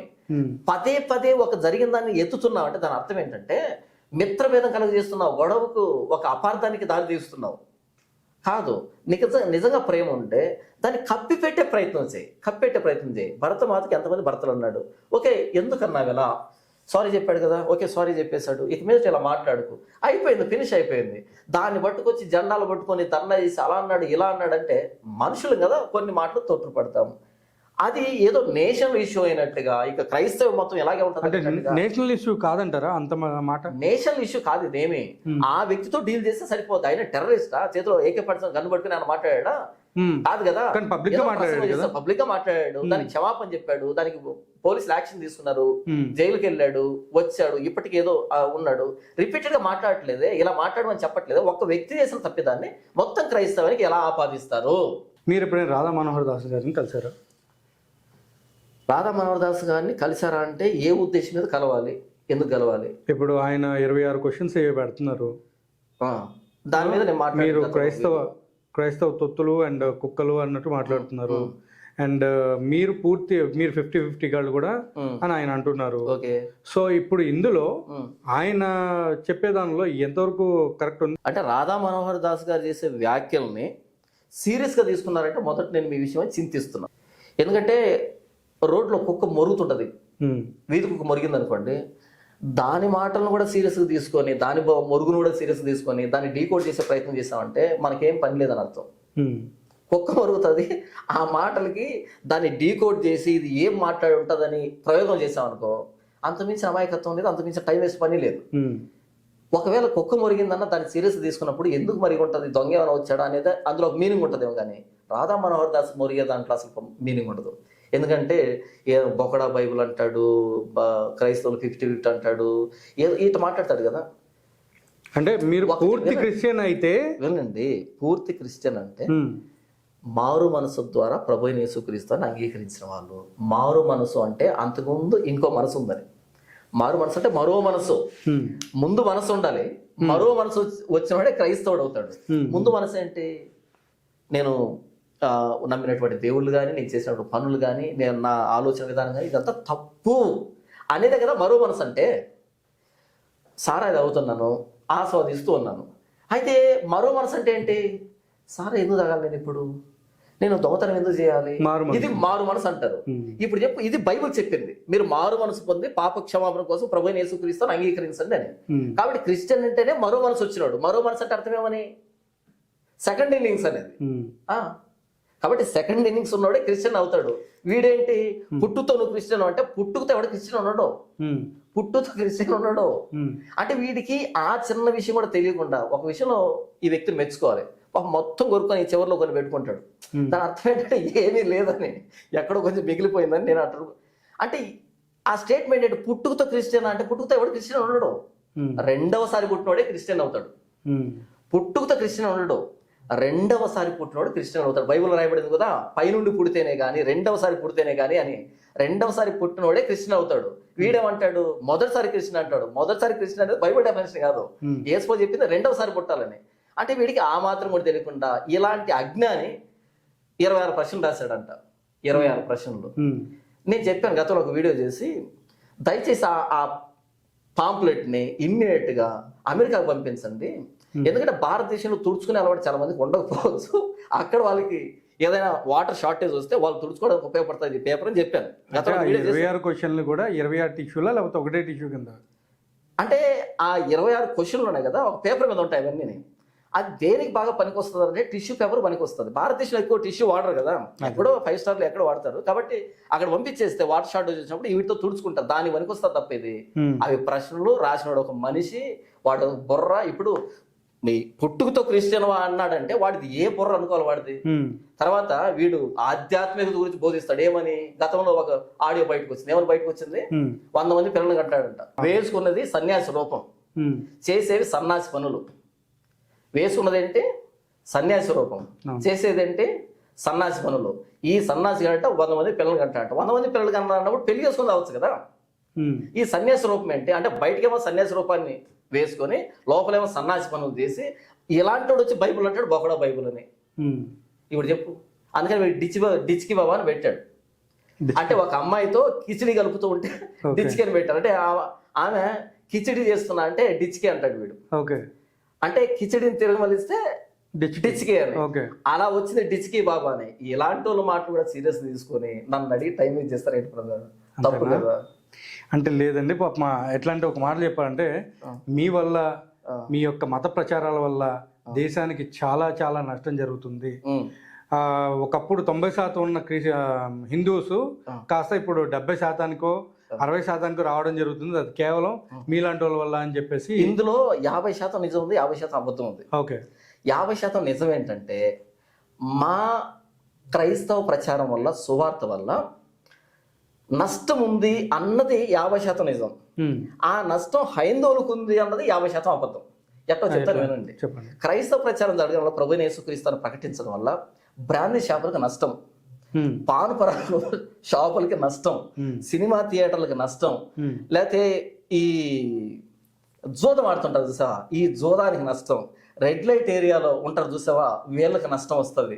ఈ ఏమంటారు మర్డర్లు, ఈ కబ్జాలు, దందాలు చేస్తుంటారే వీళ్ళకి నష్టం. ఇది మాత్రం నేను పక్కా ఒప్పుకుంటాను. ఎక్కడైతే ప్రభువైన యేసుక్రీస్తు సువార్త ప్రకటించబడుతుందో వాడు ఇక రెడ్ లైట్ ఏరియా వైపు చూడడం, వాడి వల్ల అక్కడ బిజినెస్ లాస్ అవుతుంది, వాడు సారాయి కొట్టుకు వెళ్ళడు, అక్కడ నష్టం వస్తుంది, పాను పరాకులు వేసుకోడు, ఈ సినిమా థియేటర్కి వెళ్ళడు, ఇవన్నీ ఖాళీ అవుతాయి, ఇక్కడ నష్టం. ఇది మాత్రం నేను ఒప్పుకుంటాను. కానీ హైందవులకి నష్టం అంటే చెప్పండి, యేసు ప్రభు స్వార్థ ప్రకటించడం ద్వారా హైందవులకు వచ్చిన నష్టం ఏ రూపంలో ఉంటుంది నాకు నిజంగా తెలియదు. మరి ఇలాంటి స్టేట్మెంట్ చేసినోడు వీడు ఏమన్నా చెప్పండి. నేను గతంలో యేసు ప్రభు తెలియదు నాకు, మా ఊరికి సువార్త వ్యాన్ వచ్చింది, ప్రభువైన యేసుక్రీస్తు ప్రకటించుకుంటూ వచ్చింది. అప్పుడు నేను 3వ తరగతి వయసులో ఉన్నాను. అప్పుడు తెలుస్తుంది. అప్పుడు నేను ఏ స్థితిలో ఉన్నానంటే, మా నాన్న జోదం ఆడేవాడు, ఈ పాచికలు వేస్తారు కదా, జోదం ఆడేవాడు. ఆ టెన్షన్ భరించలేక, అంటే డబ్బు పెట్టి పోతూ ఉంటే టెన్షన్ భరించలేక నాకు డబ్బు ఇచ్చేవాడు. ఇచ్చితే ఆ డబ్బు తీసుకుని వెళ్ళి నేను ఆ పక్కన ఒక 1/2 కిలోమీటర్ దూరంలో ఉన్నటువంటి అంగడి దగ్గరికి వెళ్ళి, ఒక సెంటర్ లాంటి దగ్గరికి వెళ్ళి అక్కడ బీడీలు తీసుకునేవాడిని. బీడీ కట్ట తీసుకుని అగ్గిపెట్టి తీసుకుని వస్తే మా నాన్న ఇలా పీకుతూ దాన్ని ఇలా అంటే టెన్షన్ భరించలేక ఆ పరిస్థితిలో అంటే నేనేం చేసేవాడిని, అక్కడ వెళ్ళి ఒక కట్ట తీసుకుంటే 4 రూపాయలు అనుకోండి ఉదాహరణకి, అందులో ఒక 25 బీడీలు ఉంటాయి అనుకోండి. నేనేం చేసేవాడిని, ఆ కట్ట తీసుకొని కొంచెం దూరం ముందుకు వచ్చి ఒక 5 బీడీలు బయటికి లాగి ఆ దారాన్ని మరలా కొంచెం టైట్ చేసి మరలా వెనక్కి వెళ్ళి మా నాన్న అన్నాడు ఈ 5 బీడీలు వద్దంట, ఆ ₹1 ఇచ్చేసే అని అడిగేవాడిని. వాళ్ళకేంటి సరే ఆ 5 బీడీలు తీసుకొని ₹1 వెనక్కి ఇచ్చేవాళ్ళు. ఈ ₹1 తీసుకుని ఆ పక్క అంగడిలోకి వెళ్ళి అక్కడ చాక్లెట్లో బిస్కెట్లో ఏవో తీసుకొని, అప్పుడు చిన్నపిల్లలుగా తీసుకొని అలా వెళ్ళేవాడిని. మా నాన్నకి ఇస్తే మా నాన్న ఈ టెన్షన్లో ఉన్నాడు కదా, ఇందులో ఎన్ని బీడీలు తక్కువ అని చూసుకున్నాడు కదా, ఇలా తీసుకోవడం నోట్లు పెట్టి కాల్చడం, తీసుకోవడం నోట్లు పెట్టి కాల్చడం, ఇలా ప్రతిసారి నేను ఏంటంటే ఈ ₹1, ₹2, లేదా మా నాన్న షర్ట్ ఇప్పినప్పుడు అందులో తీసుకోవడము, రాయి కింద దాచిపెట్టడం, ఆయన కనుక్కోకపోతే మరలా ఈ టైపు వాడుకుంటూ మనసులో అనుకునేవాడిని. అరే నేను ఎంత తెలివిగా బిహేవ్ చేస్తున్నాను అసలు అనే టైప్ అనుకునేవాడిని. అప్పుడు వచ్చింది సువార్త వ్యాన్ మా ఊరికి. వచ్చేప్పుడు ఆ మైక్లో నుంచి కనబడుతుంది. ఏమని కనబడుతుందంటే, క్షమించు అంటే క్షమించే దేవుడు, నీ పాపాన్ని క్షమించే దేవుడు ప్రభువైన యేసుక్రీస్తు, క్షమించు అని అడుగు నీ పాపాన్ని క్షమిస్తాడని. ఆ చిన్న వయసులో నాకు ఆ మాట వినపడగానే మనసులో అనుకున్నాను, నేను చేస్తున్న తప్పు కదా, ఇది తెలివి అనుకున్నాను, ఇది పాపం కదా, నేను పెద్ద అయిన తర్వాత నమ్ముకోవాల్సిన దేవుడు యేసు ప్రభువే అని 3వ తరగతి వయసులో అనుకున్నాను. అంతవరకు దాన్ని పాపం అనే విషయం నాకు తెలియదు. అంతవరకు నేను అనుకున్నా తెలివి అనుకున్నా. ఎప్పుడైతే ఆ మైకులో నుంచి క్షమించు అంటే నీ పాపాన్ని క్షమించే దేవుడు ప్రభువైన యేసుక్రీస్తు, ఎస్ నేను పెద్ద అయిన తర్వాత ఈ యేసు ప్రభు నమ్ముకోవాలా అనే ఆలోచన నాకు 3వ తరగతి వయసులో వచ్చింది. ఇప్పుడంటే నేను ఇవి చేస్తాను, వదిలిపెట్టిన ఇవన్నీ చేస్తాను, పెద్ద అయిన తర్వాత చేస్తాను. అయితే పెద్ద అయిన తర్వాత ఈ పాపాలు పోతాయి కదా, ఎలా పోతాయంటే యేసు ప్రభు. మరి నాకు దేవుడు లేరా? నాకు దేవుడు లేరా? మణికంఠ స్వామి పేరు పెట్టాలంటే నా ఇంట్లో ఎలా ఉంటుందో ఒకసారి అర్థం చేసుకో. అలాంటి ఇంట్లో ఉండి, అలాంటి పరిస్థితుల్లో ఉండి, ఎక్కడ గుడి అంటే ఎక్కడ గోపురం అంటే అక్కడ వెళ్ళి ప్రసాదం నైవేద్యాలు తిని నమస్కారాలు పెట్టి కాయకర్పలు అర్పించినటువంటి ఆ పుట్టి పెద్ద అయిన తర్వాత వేసుకొని నమ్ముకోవాలా? ఆ పాప భీతి, ఆ పాప క్షమాపణ, అది పాపం, తెలివి కాదు పాపం అనే విషయం 3వ తరగతి వయసులో యేసు ప్రభు గూర్చినటువంటి మాట బట్టి నాకు వచ్చింది. ఇప్పుడు చెప్పు, నా వల్ల సమాజానికి ఏంటి నష్టం? నేను ఇప్పుడు మారాను కదా, ఇప్పుడు నా వల్ల వచ్చినటువంటి నష్టం ఏంటి చెప్పు? నేను బీడీ తాగను, నేను సిగరెట్ తాగను, సారాయి తాగను, సినిమా థియేటర్కి వెళ్ళను, జోదం ఆడను, బూతులు మాట్లాడను, ఒకరిని కొట్టను, కొడితే కొడుచుకున్నా తప్ప నేను కొట్టను, ఇలాంటి విషయాల్లో ఉండను. నా వల్ల భారతదేశం నష్టమా? లేదు. ఒకవేళ నష్టం అయితే సినిమా థియేటర్ నష్టం. ఎందుకంటే వేసుకోవడం ముందు ఒకే సినిమా 23 సార్లు చూశాను. నా అభిమాన హీరో వస్తే 23 సార్లు చూసిన చరిత్ర నాది. ఇంకా అర్థం చేసుకోండి ఏ రేంజ్లో సినిమా పిచ్చాను. బోర్ కొట్టిన సినిమాకి వెళ్తాను, బోర్ కొట్టకపోయిన సినిమాకి వెళ్తాను, బాధ వచ్చిన సినిమాకి వెళ్తాను, సంతోషమైన సినిమాకి వెళ్తాను. ఫ్యాన్ షోకి వెళ్ళాలా, ఫస్ట్ ప్రీమియర్ షో చూడకపోతే ఆ తృప్తే ఉండదు మనకి. ఆ రేంజ్ లో ఉన్నాను. ఇప్పుడు నా వల్ల నష్టం వచ్చిందంటే ఆ సినిమా థియేటర్కే. గతంలో తాగుతున్నాను, నా వల్ల నష్టం వచ్చిందంటే వాళ్ళకే. ఇంక ఈ నష్టం తప్ప వేసుకోవడం వల్ల ఇక వ్యక్తిగతంగా నా వల్ల భారతదేశానికి వచ్చిన నష్టం ఏంటి? ఇప్పుడు నాకు చాలా మంది ఫోన్ చేస్తారు, నాగేంద్ర గారు ఏ స్థితిలో ఫోన్ చేస్తారంట, అన్న నేను సూసైడ్ చేసుకోవాలనుకుంటున్నాను, నేను సూసైడ్ చేసుకుని చచ్చిపోవాలనుకుంటున్నాను, నేనేం చేయమంటాను? అప్పుడు 1 గంట 2 గంటలు వాటితో మాట్లాడితే, ఆ వ్యక్తితో మాట్లాడితే, అన్న ప్రాణం తృప్తిగా ఉందన్న, హాయిగా ఉందన్న, ఇక మీరు చెప్పినట్టు బ్రతుకుతారన్న అనే స్థితికి ఇప్పుడు నేను వచ్చాను. అలాంటి వాళ్ళు అన్న ఇది ఎలా మానాలి, ఇది ఎలా ఈ స్థాయికి వచ్చాను. ఇప్పుడు చెప్పు, నా వల్ల ఎవరికి నష్టం? యేసు ప్రభువుని గురించి సువార్త భారతదేశంలో ప్రకటించకపోవడం వల్ల భారతదేశం భ్రష్టు పట్టిపోతుంది. యేసు ప్రభు వచ్చి ప్రకటించకపోవడం వల్ల భ్రష్టు పట్టిపోతుంది. ఇలాంటి ఈ డిచ్కి బాబాలందరూ కలిసి ఆ వీధులను సువార్త రాకుండా ఆపడం వల్ల భారతదేశం భ్రష్టు పట్టిపోతూ ఉంది. సువార్త వస్తే కదా సంస్కరించబడుతుంది. క్రైస్తవ్యం భారతదేశాన్ని సంస్కరిస్తుంది. అంటే హిందువుల వల్ల ప్రాబ్లం ఉందా మీకు? ఏంటి హిందువుల వల్ల? నేను ఆ మాట చెప్పలేదు, అసలు చెప్పలేదు. మరి నేను పాస్టర్ని, ఎంతసేపు మాట్లాడినా నా క్రైస్తవం గురించి మాట్లాడుకున్నాను. ఒక సబ్బు యాడ్ ఇచ్చారనుకో, అడ్వర్టైజ్మెంట్ ఇచ్చారనుకోండి, లైఫ్ బాయ్ అని ఉందనుకోండి, అక్కడ లైఫ్ బాయ్ అని పెడతాడు. మిగతా సబ్బులని తెల్లవి, పొల్లవి, నల్లవి పెడతాడు కానీ పేర్లు రాయడు. సింతాలు, మెడిమిక్స్ రాయడు అక్కడ. ఎందుకంటే వాళ్ళ పేరు రాయాల్సిన అక్కర్లే, తెల్లవి పొల్లవి పెట్టేసి నా లైఫ్ బాయ్ నంబర్ 1 చెప్తాడు తప్ప ఈ మిగతా వేస్ట్ అని చెప్పడం. నేను ఎంతసేపు నా ప్రభువైన యేసుక్రీస్తు భారతదేశం సంస్కరిస్తాడు. ఇలాంటి డిచ్కి బాబాలు వచ్చి సువార్తను ఆపడం ద్వారా భారతదేశం భ్రష్టు పట్టిస్తున్నా అని చెప్పడం మాత్రం నా పని తప్ప వాళ్ళ వల్ల నా ప్రమాదం ఉంది. అసలు వాళ్ళ వల్ల నాకెందుకు ప్రమాదం ఉంటుంది చెప్పు. సరే, ఒక వీడియో మీకు మళ్ళీ వినిపిస్తాను, ఇది వినండి. అయితే నేననేది ఏంటంటే, క్రైస్తవ్యంలో ఇలాంటి వాళ్ళు కూడా వాళ్ళు బ్రతకడానికి చేతకాక చర్చలు పెట్టుకుని కూడా వాళ్ళు బ్రతికేస్తున్నారా అనే ధోరణిలో నేను అడుగుతున్నాను. రాలేదు 8 కేసులు రికార్డెడ్ గా ఉంటే, పోలీస్ రికార్డు లో లేనివి 21 కేసులు ఉంటే, నడి రోడ్డు మీద నన్ను బట్టలిప్పి విశాఖపట్నం జూ పార్క్ ప్రాంతంలో నన్ను ఊరేగిస్తున్నారండి. నడి రోడ్లో విద్యార్థులు హత్య చేసిన గోండా గ్యాంగ్ అరెస్ట్. అలా మధ్యలో నేనే. ఇప్పుడు మీ వీధిలో నేను అలాంటి ఎవడైనా 4-5 మర్డర్ కేసులు చేసిన మీ వీధిలో ఊర్లో ఉన్నారనుకోండి, వాళ్ళ వల్ల మీకు మనశ్శాంతి ఉంటుందా? ఉండదు. నా చేతిలో నడి రోడ్డులో 1994 సంవత్సరం ఫిబ్రవరి నెలలో నడి రోడ్డులో ఒక కత్తి పట్టుకుని ఒక తండ్రిని 2 కొడుకులు ఎత్తి దారుణంగా పొడి చేస్తే, తండ్రి కొడుకులు అక్కడికక్కడ కొప్పుకూలిపోయి, చేతికి అందించిన కొడుకు చనిపోయి, తండ్రిని ఇంకో కొడుకు ప్రాణ పరిస్థితులు ఉన్నారు. ఈ రోజు ఏ విశాఖపట్నం ప్రజలైతే ఆ దినాల్లో నన్ను చీకొట్టారో, ఏ విశాఖపట్నం ప్రజలైతే నేను చచ్చిపోతే బాగుంది అనుకున్నారో, అదే విశాఖపట్నం ప్రజల మధ్యన 2004లో అదే ప్రజల మధ్యన శివోను పేరుతోటి ఒక మందిరముని కట్టి ఆ ప్రజల మధ్యన నేను చర్చి పెట్టి సేవ చేస్తున్నానండి. దేవునికి మహిమ కలిగినగాక. విశాఖపట్నంలో 1996 సంవత్సరంలో అసలు యాసిడ్ తెలుసా? యాసిడ్ పేరున్నారు, యాసిడ్ మరి బోతలనే కొడుకుంటాం. అలాంటి యాసిడ్, ప్యూర్ యాసిడ్ సంపాదించి ఒక యవనస్తురాలు, పెళ్లికి వచ్చిన ఒక యవనస్తురాలి మీద 1996 సంవత్సరం జనవరి 25వ తారీఖు రాత్రి వెళ్ళి వాళ్ళ అన్నం తింటూ ఉంటే తలుపు కొట్టి వాళ్ళ నాన్నగారు బయటకు వస్తే, వాళ్ళ నాన్నగారి మీద ఆ పిల్ల మీద యాసిడ్ పోసేస్తే వాళ్ళ నాన్న ముఖం అంతా కాలిపోయి ఆ పిల్ల ముఖం అంతా కాలిపోయిందండి. ఇప్పుడు ఇందులో మీకు ఇప్పుడు వినిపించాను కదా, ఇది ఎట్లా ఉందంటే, మర్డర్ చేసి జైలుకి వెళ్ళొచ్చు, ఎంత దారుణమైన మర్డర్లనే చేయొచ్చు, యాసిడ్ తీసుకెళ్ళి పోసేయచ్చు మొహం మీద, వెళ్ళి శిక్ష అనుభవించాలి, రావాలి, ఒక చర్చ్ అనేది ఓపెన్ చేయాలి, సంఘాన్ని నేను ఇట్లా స్థాపించానని చెప్పుకోవాలి. చెప్తుంది ఏంటంటే సాక్ష్యం. అదే ఆ సాక్ష్యం ఎట్లా ఏంటంటే, ఆయన ఇలాంటి కరుడు కట్టిన వ్యక్తిని ఈరోజు దేవుని సేవ చేస్తున్నానంటే నాలో మార్పును యేసు ప్రభు ఎలా తీసుకుని వచ్చాడో మీకు అర్థమవుతుందా? మీ జీవితాలు కూడా మారాలి అంటే ప్రభువుని యేసుక్రీస్తుని అంగీకరించండి అని చెప్తున్నాడు ఆయన. అలా మర్డర్ చేసో లేకపోతే యాసిడ్ పోసో జైలుకి వెళ్ళండి, అలా జైలుకి వెళ్ళొచ్చి చర్చి కట్టండి చెప్పట్లేదు ఆయన. ఈయన మాట్లాడే విధానం ఎట్లా ఉందో ఒకసారి మీరు ఆలోచించండి. ఆయన సాక్ష్యం చెప్తున్నా, నాకు అర్థమైపోయింది అది. కానీ ఇక్కడ నేనేమన్నా అంటే, యవనస్తుల్లో చాలా మంది ఏంటంటే, అంత తొందరగా తీసుకునే వాళ్ళు దేన్ని తొందరగా తీసుకుంటారు? చెడునే తొందరగా తీసుకుంటారు. ఇప్పుడు ఈయన టెస్టిమనీ బేట్ చేసి ఉండొచ్చు. ఇప్పుడు ఇందాక మీరు ఒక పాస్టర్ అని చెప్పారు, ఆయన కూడా నేను బాగా తీసుకునేవాడిని, నేను ఒక రేంజ్ లో తీసుకునేవాడిని, నేను అది చేయడానికి కూడా నేను వెళ్ళి క్లబ్లో డాన్స్లు ఆడేవాడిని అని చెప్పాడు ఆయన.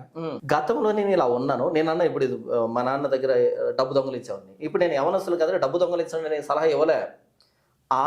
అలాంటి స్థితి దాన్ని తెలివి అనుకున్నాను, అది పాపం అని బైబుల్ చెప్పింది నాకు, యేసు చెప్పాడు, నా జీవితాన్ని మార్చాడని చెప్పాను నేను.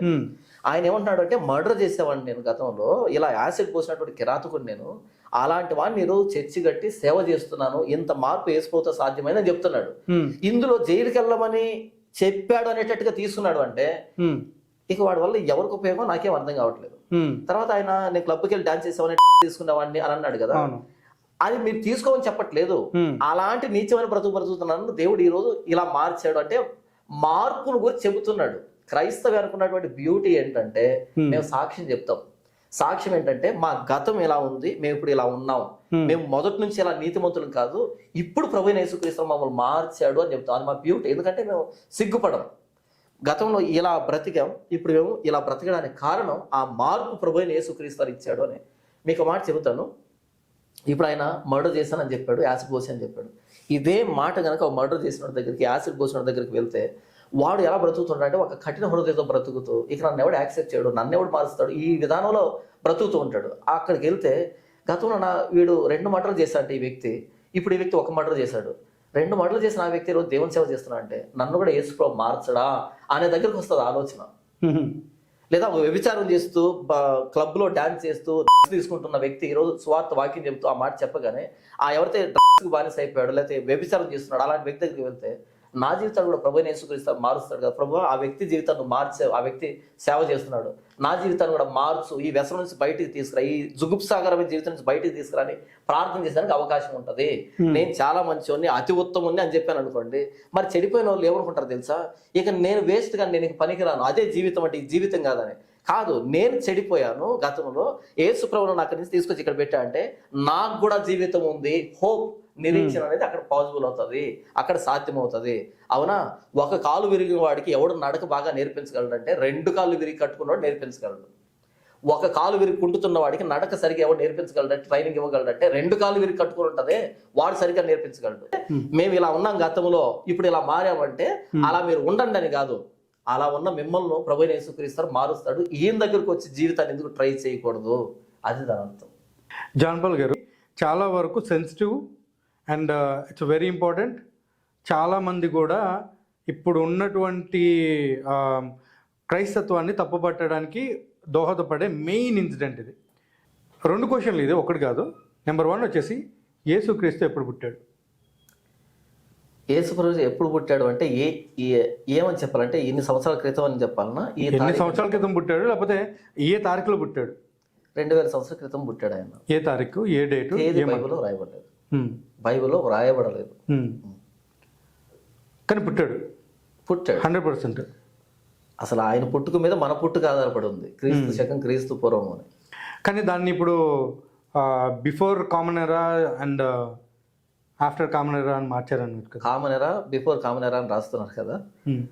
ఇప్పుడు చదువుకునే పిల్లాడికి అనుమానం వస్తుంది, కామన్ ఎరా అంటే ఏంటి అని.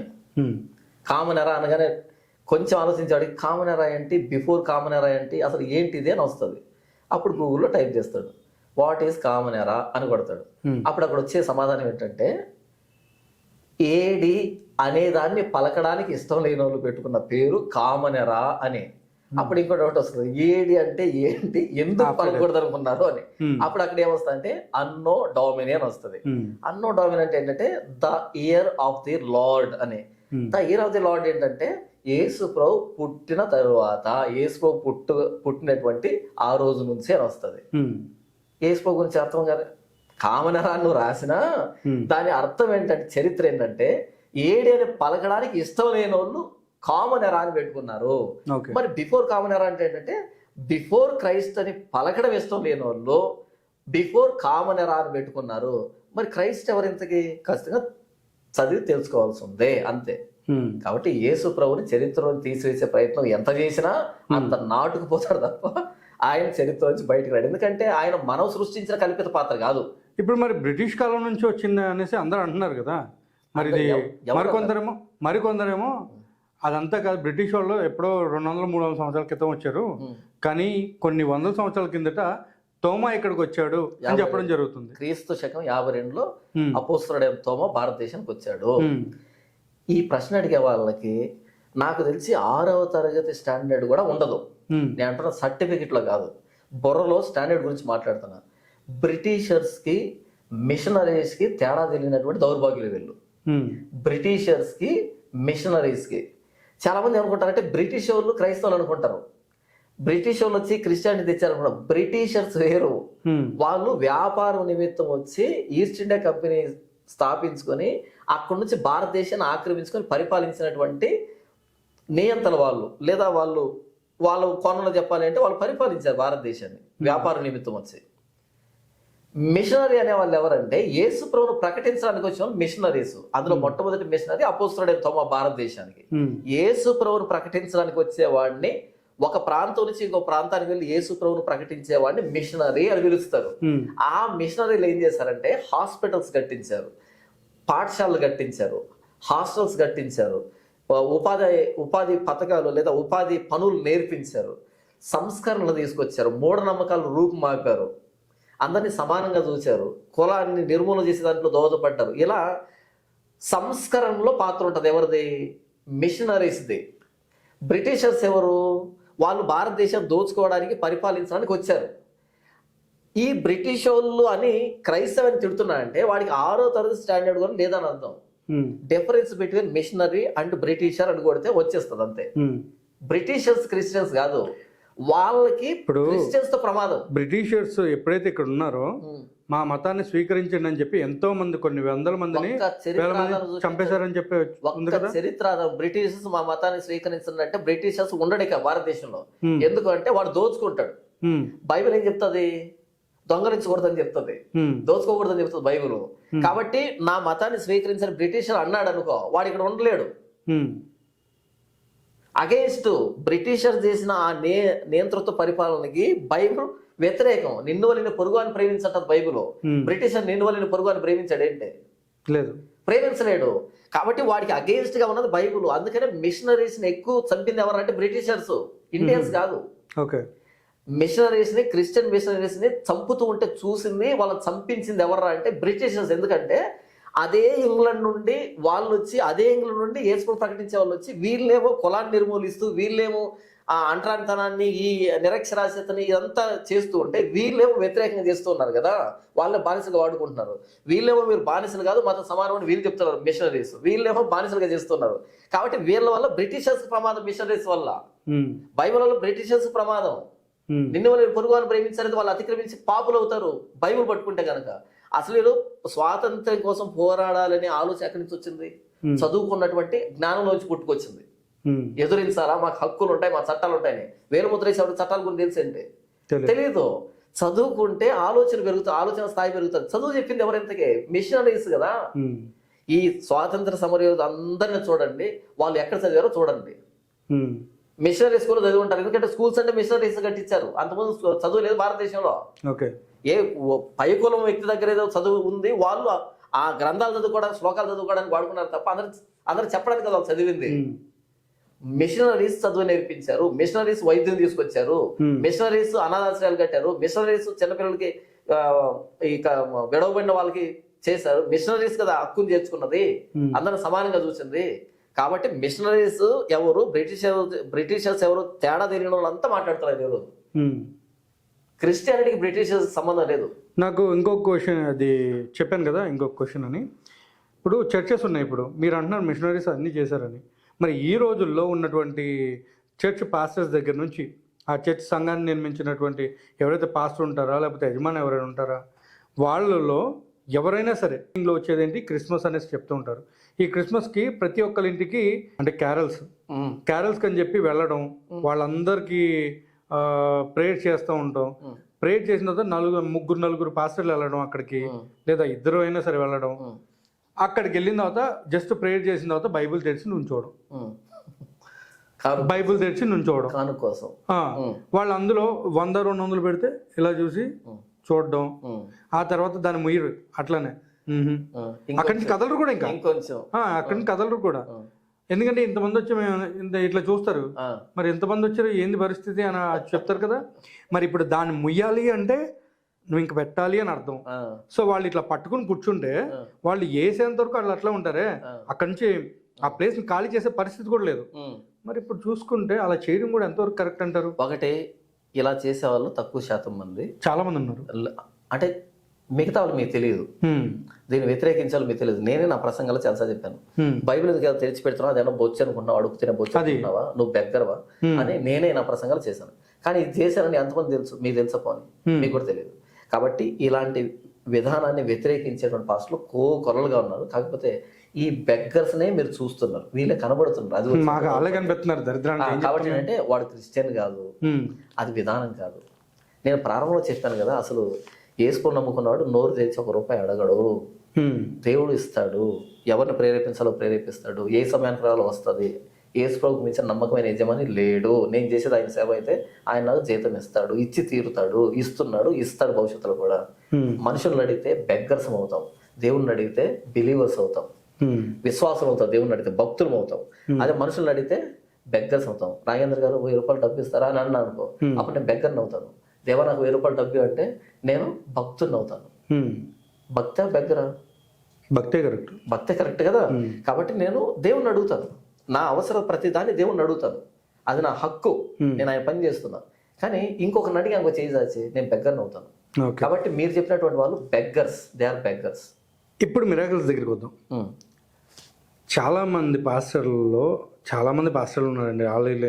ఎందుకు కానీ కొంతమంది పాస్టర్లు ఉన్నారు, వాళ్ళందరూ చూసుకుంటే ఒక పెద్ద సభ కూడా పెడతారండి. పెట్టిన తర్వాత అందులో అది ట్రైనింగ్ ఇస్తారా ఏంటో తెలియదు, టచ్ అంటే పడిపోతారు, ఉఫ్ అంటే పడిపోతారు. ట్రైనింగ్, అవన్నీ చేస్తూ ఉన్నారు. ప్లస్ ఇక్కడ నాకు అర్థం కాదు ఏంటంటే వీళ్ళందరూ చేసి ఏం నిరూపిద్దామని. ఇప్పుడు మీరు అంటారు యేసు ప్రభు చాలా మిరాకల్స్ చేశారు అనేసి చెప్తున్నారు మీరు, కరెక్ట్ అది. కానీ ఆ మిరాకల్స్ మేము చేయగలం అనేసి అంటున్నారు. అసలు మీకు యాచకత్వం ఎవరిచ్చారు? వినండి, ఇలా టచ్ అంటే పడగొడుతున్నారు అని అన్నారు కదా, మనం నేరుగానే మాట్లాడుకుందాం, ముసుగులు గుద్దులాట ఏం లేదు. టచ్ అని పడగొట్టే వ్యక్తి ఎవరు అంటే బెల్లంపల్లి ప్రవీణ్ కుమార్ అనే వ్యక్తి ఒక ఆయన ఉన్నాడు. బెల్లంపల్లి ప్రవీణ్ కుమార్ అని ఒక ఆయన ఉన్నాడు, పాస్టర్ ప్రవీణ్ అని. ఆయన మాత్రమే టచ్ అని పడగొడతాడు. ఆయన్ను చూసినటువంటి మిగతా వ్యక్తులు పుట్టుకొచ్చారు ఈ మధ్య. పాల్ పృథ్వీ అని, ఇంకొక అమ్మతేజ అని, ఇలాంటి ఈ పుట్టగొడుగులు పుట్టుకొచ్చాయి. ఎందుకంటే బాగా సక్సెస్ అయ్యాడు ఈ వ్యక్తి. అంటే టచ్ అని పడగొట్టడం, అట్టిపళ్ళతో కడుపులు తేవడం, వాడే అమ్మతేజ. అసలు ఆ పేరు ఏంటో నాకు తెలియదు, అమ్మ తేజ. అది నాకు మొదటి నుంచి అది తేడా ఉంటుంది ఆ పేరు కూడా.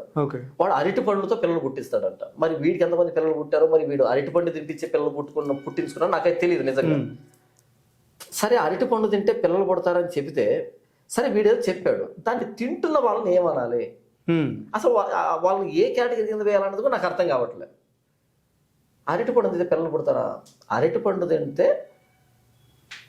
మలబద్ధకం పోతుంది, సుఖ విరోచనం అవుతుంది, అంతేనా? అంటే డైజెషన్ జరుగుతుంది, సుఖ విరోచనం జరుగుతుంది తప్ప అరటి పండు తింటే దాని పిల్లలు పుడతారనేది అసలు నేను ఎక్కడ చదవలే. సైన్స్ స్టూడెంట్ నేను. అరటిపండు తింటే దాంట్లో పొటాషియం ఉంటుంది, దాంట్లో ఏమంటారు మెగ్నీషియం ఉంటుంది, ఇలాంటి చదువుకున్నాను తప్ప అరటిపండు తింటే పిల్లలు పుడతారంటే దాన్ని నమ్మే వాళ్ళ పరిస్థితి ఏంటి? వాడి భార్య ఇంజనీర్ అంట, బహుశా నాకు రఫ్గా ఐడియా ఉంది, ఇంజనీర్ అంట. మరి ఆవిడ ఇంజనీర్ చదివిందో లేకపోతే 5వ తరగతి ఫెయిల్ అయిందో నాకు నిజంగా తెలియదు. ఒకవేళ ఈ పూర్వంబోకు చెప్తూ ఉన్నప్పుడు అరటి పండు తింటే పిల్లలు పుడతారని, ఒరే పూర్వంబోకు అలా పుట్టరా, మనకు పుట్టింది అలా కాదు అని చెప్పాలి అతను కదా. అలా పుట్టలేదురా, ఒకవేళ అరటి పండుగ పిల్లలు పుట్టాడు నిన్నెందుకు చేసుకొని వస్తాను నేను అన్నాను కదా. అంటే ఇదేంటంటే ఒక దౌర్భాగ్యకరమైన పరిస్థితి ఏర్పడింది. ఇప్పుడు తమాషా ఏంటంటే వాడికి ఫాలోవర్స్ ఎక్కువయ్యారు. అరటిపండు తింటే పిల్లలు పుడతారు అనే దరిద్రుడికి లక్షల మంది ఫాలోవర్స్. అది తప్పు, అరటిపండు తింటే పిల్లలు పుట్టరు, మోషన్ ఫ్రీగా వస్తా అని చెప్పే నాకు ఫాలోవర్స్ లేరు. అది వచ్చినటువంటి దౌర్భాగ్యం. కంగ్రాచులేషన్స్ అండి చెప్పాలి, కంగ్రాచులేషన్ చెప్పాలి. ఎందుకంటే కూలీ చేస్తున్నారు, సత్యాన్ని కూలీ చేస్తున్నారు, లాజిక్ ని, రీజనింగ్ ని, అసలు మనలో ఉన్నటువంటి ఆ వివేకం అనే దాన్ని కూలీ చేసి పడేస్తా ఉంటే వాళ్ళు వేదికల మీదకి ఎక్కుతున్నారు. లక్షల రూపాయలు, కోట్ల రూపాయలు, సబ్స్క్రైబర్లు, ఫాలోవర్స్. ఇప్పుడు ఇది ఇంటర్వ్యూ బయటకు వెళ్తుందా, ఈ చెంచాలు ఉంటారు, ఇక ఈ అమ్మతేజ గారి చెంచాలు కానీ ఈ టచ్ అని ఇవి చెంచాలు ఉంటారా, లేదా దశమ గురించి మాట్లాడాను, ఈ చర్చిల గురించి మాట్లాడాను, ఈ చెంచాలు ఉంటారు. వీళ్ళకు ఇంకేమీ తెలియదు, కనీసం అమ్మతేజ గారికి సగం అని తెలుసు, వీళ్ళకి ఆ సగం కూడా తెలియదు అనమాట. ఇంకా ఫోన్ వస్తుంది. ఇంతకుముందు మీరు చూసారు, నాకు ఫోన్ వచ్చింది కదా, అలా ఫోన్లు వస్తాయి. ఇక ఎవరో బెదిరిస్తున్నారు, అసలు నువ్వెంత, నీ వయసు ఎంత, ఏది అరటి పండు తింటే పిల్లలు పుట్టరు అనే దానికి ఏజ్ కావాలన్నా, ఎక్స్పీరియన్స్ కావాలన్నా, ఇక ఫోన్లు వస్తాయి నాకు. ఆయన ఎంత సేవ చేస్తున్నాడు, నీ సేవ ఏదో నువ్వు చేసుకోవచ్చు కదా, ఆయన అది సేవ ఏంటి, అరటి పండు తినిపించడం సేవ. మరి అయితే బస్ స్టాండ్ లో అరటి పండు నమ్ముకునే వ్యక్తి ఉంటాడు రోజు అక్కడ, అది కూడా సేవేనా? కాదులేండి, కదా, అది వ్యాపారం. కాబట్టి ఏంటంటే అరటి పండు తింటే పిల్లలు పుడతారన్న ఈ దౌర్భాగ్యుడు, దాన్ని నమ్ముతున్నటువంటి వీళ్ళు నిజంగా లిటరల్ గా వాళ్ళు గొర్రెలు. అదే చెప్తున్నాను. ఇప్పుడు గొర్రెలు అంతే. రాధా మనోహర్ దాస్ గారు లాంటి వాళ్ళు కానివ్వండి, లేకపోతే ఇంకెవరైనా కానివ్వండి, వాళ్ళు వచ్చి మాట్లాడేటప్పుడు ఇలాంటి క్వశ్చన్స్ రేజ్ అవుతున్నాయి అంటే దానికి కారణం ఇలాంటి విన్యాసాల వల్ల కదా. ఇక్కడ ఏంటంటే నాగేంద్ర గారు, ఇప్పుడు నేను పాస్ట్ ఉంది, నేను బైబిల్ పట్టుకొని బోధించే పాస్ట్ ఉంది, నేను వాళ్ళని గొర్రెలు అంటాను. ఎందుకంటే నా బైబిల్ తెలుసు కాబట్టి గొర్రెలు అంటారు. నాకు ఆ రైట్ ఉంది, ఇది నా ఇల్లు. ఇప్పుడు అమ్మతేజ అనే వ్యక్తి కానీ ఇంకోటి కానీ వాళ్ళు ఈ రోజు రేపు తెలుసుకుంటారనే ఒక హోప్ ఉంది నాకు. కాబట్టి నేను ఇలా పరుషంగా మాట్లాడినప్పుడు కనీసం ఆలోచిస్తారు, వాళ్ళు కూర్చున్న ఆలోచిస్తారని ఒక రెచ్చగొట్టే ధోరణిలో, ఒక ప్రోవోకింగ్ వేలోనే మాట్లాడుతున్నాం. Still they are my brothers. వాళ్ళు యేసు ప్రభువుని నమ్ముకున్నారు, మా అందరితో ఒకే విశ్వాసం. అయితే తప్పులో ఉన్నారు కాబట్టి దాన్ని సరిచేయడానికి ఒక బెత్తంలాగా నేను కఠినంగా మాట్లాడుతున్నా. ఏదో ఒక రోజు ఆ వ్యక్తి మారుతాడేమో, ఆ వ్యక్తిని నమ్ముకున్న వాళ్ళు మారుతారేమో, ఈ మాటలు ఫలిస్తాయేమో అన్నది నాకు ఒక హోప్ ఉంటుంది. కోమాలో ఉన్న వ్యక్తి బ్రతుకుతాడని హోప్ ఉంటుంది. కానీ పూర్తిగా చచ్చినోడు లేస్తాడని ఉండదు కదా. ఇప్పుడు రాధా మనోదాస్ అన్నారు కదా, హీఈస్ డెడ్ పర్సన్, వాడు చచ్చినోడు, వాడికి బతకడు. కాబట్టి ఏంటంటే వాడు వీళ్ళని గొర్రె అనకూడదు. ఒకవేళ వీడు ఈ చచ్చినోడు అంటే వీడికి ఏమీ తెలియదు. ఇక కనీసం అమ్మతేజ అనే వ్యక్తి మారతాడనే హోప్ నాకు ఉంది, అందుకే ఇంత కఠినంగా మాట్లాడుతున్నా. కానీ వీడు మారలేడు, ఎందుకంటే హీఈస్ డెడ్ పర్సన్. వీడు చచ్చినోడు, వీడు మారడు. కాబట్టి ఆల్రెడీ చచ్చినోడు కోమాలో ఉన్న వీడిని గొర్రె అంటే కనుక వీడు ఏలికి పాము అవుతాడు. మీకు అర్థమైందా? వీడు కనీసం కోమాలో ఉన్నాడు, బ్రతికే అవకాశం ఉంది, అందుకే బెడ్ మీద ఉన్నాడు, సమాధిలో లేడు, శ్మశానం లేడు. కానీ వీడిని గొర్రె అంటున్నా అంటే వీడేమవుతాడు? నాకు తెలిసి వీడికి వేలికి పంక అంటే దరిద్రం, వీడు సచ్చిన ఏలికి పంక అంతే. ఎందుకంటే వీడికి సత్యమే తెలీదు. బైబిల్ని బూతులు మాట్లాడుతున్నాడు, యేసుప్రభు బూతులు మాట్లాడుతున్నాడు, క్రైస్తవ బూతులు బైబిల్ మొత్తం చదివే కదా ఏది రాధామోహన్ దాస్ గారు.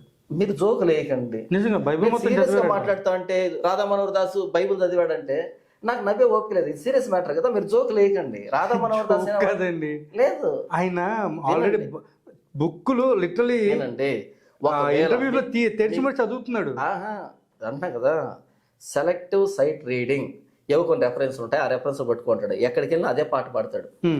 ఒకవేళ మీకు అంత ముచ్చటగా ఉంటే, లేదా ఈ వీడియో చూస్తున్న ఏ మీడియా వాళ్ళకి ముచ్చటగా ఉంటే, రాధా మనోహర్ దాస్ని అభిమానించేటువంటి ఆయన భక్తులకు ముచ్చటగా ఉంటే, రాధా మనోహర్ దాస్ని తీసుకొని వచ్చి నా ఎదురుగా కూర్చోబెట్టి ఆ బైబిల్ నేను కొన్ని ప్రశ్నలు అడుగుతాను, లేదా ఆ 26 క్వశ్చన్లు అడగమను, ఆ బైబిల్ ప్రకారం అడగమను, అర్ధగంట టైం. ఆ ఉన్న పిల్లలు కూడా ఊడిపోకపోతే నన్ను అడగండి, ఏమన్నదు. ఓకే, ఆడికి బైబిల్ తెలీదు, రాధా మనోహర్ దాస్ బైబిల్ తెలీదు, పూర్తి తెలీదు. వీడికంటే కొంచెం నయం ఎవర్రా అంటే వీడు ఇప్పుడు లలిత్ కుమార్ అన్న ఉన్నాడు కదా, ఆయన కొంచెం లైట్గా, అంటే వీడితో పోల్చుకుంటే, ఏదో పార్సల్తో పోల్చుకుంటే కాదు, వీడితో పోల్చుకుంటే వీడు గుడ్ అంటే వీడు మెల్ల, అదనమాట, ఆ మెల్ల కన్న టైప్ అనమాట. ఇలా వీళ్ళకేమో తెలుసు కానీ పాప రాధా మనోహర్ దాస్కి ఈ ప్రవీణ్ ఒకటి నాడు చూసావా, వీడికి కానీ వీళ్ళకి తెలియదు బైబిల్.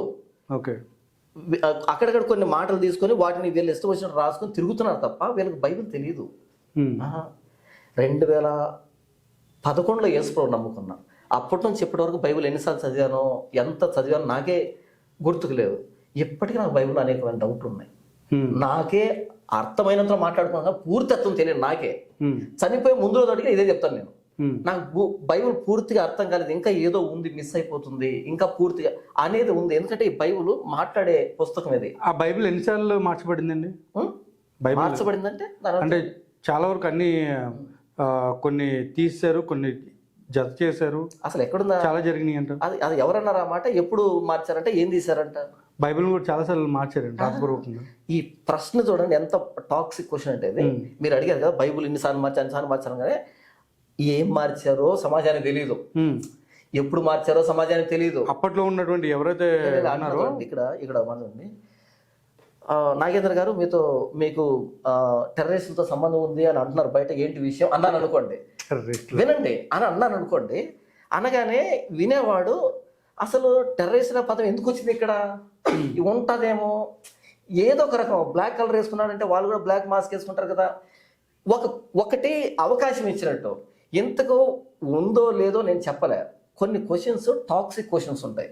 ఇప్పుడు మీరు అడిగింది ఏంటంటే బైబిల్ మార్చబడింది కదా అనగానే, ఇంతకు ఏం మార్చబడింది, ఎప్పుడు మార్చబడింది, ఎందుకు మార్చబడింది, ఏమి వద్దు, మార్చబడింది కదా అనగానే ఒకటి పడిపోయింది ఇక్కడ, బైబిల్ మార్చారా అని. సో ఏంటంటే ఈ క్వశ్చన్ టాక్సిక్. ఇప్పుడు ఒకటి ఏంటంటే సరే నేను ఇంకొకటి అది కూడా నేను అడుగుతాను. ఇప్పుడు ఏ విధంగా బైబిల్ మార్చారు కదా, ఫస్ట్ లో చాలా సార్లు మార్చబడింది కదా అని నేను మాట్లాడాను. అయితే ఇప్పుడు ఇంకొక విషయం ఉంది, మీరు ఇప్పుడు పాస్టర్ అంటున్నారు, మీకు ఏ విధంగా యాజకత్వం రాబడింది అంటే యాజకత్వం అంటే చెప్తాను, యాజకత్వం వేరు, పాస్టర్ వేరు. పాస్టర్ అంటే కాపరి అని, యాజకుడు అంటే మానవులకి దేవుడికి మధ్యవర్తి అని యాజకత్వం అంటే. నేను పాస్టర్ అండి, యాజకుని కాదు, ప్రీస్ట్ని కాదు నేను. అంటే మీకు ప్రీస్ట్హుడ్ లేదు. యాజకత్వం అంటే ప్రీస్ట్హుడ్ ఉన్నది ఓల్డ్ టెస్ట్మెంట్, నేను పాస్టర్ని న్యూ టెస్ట్మెంట్, కాబట్టి నేను యాజకుని కాదు. అయితే స్పిరిచువల్ సెన్స్ లో యాజకుడినే. స్పిరిచువల్ సెన్స్ లో అంటే లిటరల్ గా కాదు, స్పిరిచువల్ సెన్స్ లో ఏంటంటే మానవుడికి దేవుడిని పరిచయం చేసేటువంటి మధ్యవర్తిత్వం తీసుకున్నా కాబట్టి స్పిరిచువల్ సెన్స్ లో నేను ప్రీస్ట్నే. కానీ లిటరల్ గా పాత నిబంధనలో ఉన్న వాళ్ళు యాజకులు అవుతారు, నేను పాస్టర్ అవుతాను. ఇక్కడ ఏంటంటే బైబుల్ మార్చబడింది అని అన్నప్పుడు ఫలానా వచ్చిన మార్చబడింది కదా, ఎందుకంటే అప్పుడు నేను ఓకే సమాధానం చెప్తాను. అంతేగాని చీకట్లో రాయేసి అటొద్దు. అంటే మార్చబడింది కదా అని వినగానే ఓ బైబుల్ మార్చబడిందంట అనే ఒక అదొద్దు. ఈ వచ్చిన మార్చబడింది, ఈ సంవత్సరంలో మార్చబడింది, ఎందుకు మార్చబడింది అంటే అప్పుడు నేను ఎంటర్ అవుతాను. అక్కడ స్పెసిఫిక్ గా కొడితే బాగుంటది. చీకట్లో రాయేసేసాను అంటే మరి అదే విధంగా చూసుకుంటే మరి యేసు ప్రభు ఎప్పుడు పుట్టాడని బైబిల్లో లేదు అని అంటే, మరి అలా చూసుకుంటే కూడా హిందూ ధర్మాలకు సంబంధించి చాలా వరకు కూడా పలానా దేవుడు పలానా రోజు ఉద్భవించారు లేకపోతే పుట్టడం జరిగిందని చెప్పడం జరుగుతుంది. మరి అదే విధంగా బైబిల్లో కూడా యేసు ప్రభు ఎప్పుడు పుట్టారని మీరు ఎందుకు చెప్పలేకపోతున్నారు? ఓకే, దానికి నేను ప్రారంభం చెప్పారు కానీ ఇప్పుడు క్లియర్ గా ఉన్నటువంటి మతాలకు సంబంధించి నేను మాట్లాడను. ఎందుకు మాట్లాడను అంటే వాళ్ళ గురించి మాట్లాడినా నాకు ఉపయోగం లేదు, మాట్లాడిపోయినా నాకు ఉపయోగం లేదు. వాళ్ళ గురించి పాజిటివ్గా మాట్లాడారు అనుకోండి, మరి ఎందుకు నమ్మట్లేదు అని అంటారు. వాళ్ళ గురించి నెగిటివ్గా మాట్లాడారు అనుకోండి, నువ్వు పాస్ అయ్యండి మా దేవుడితో ఏం పని అని అంటారు. సో నాకు రెండో ఉపయోగం లేదు. కాబట్టి నా యేసు ప్రభు గురించి మాత్రం నేను మాట్లాడతాను. యేసు ప్రభు 2000 సంవత్సరాల క్రితం పుట్టాడు అనే మాట మేము ప్రయోగించాం. 2000 సంవత్సరాల క్రితం ఆయన నరావతారిగా వచ్చాడు అని మేము మాట్లాడతాం.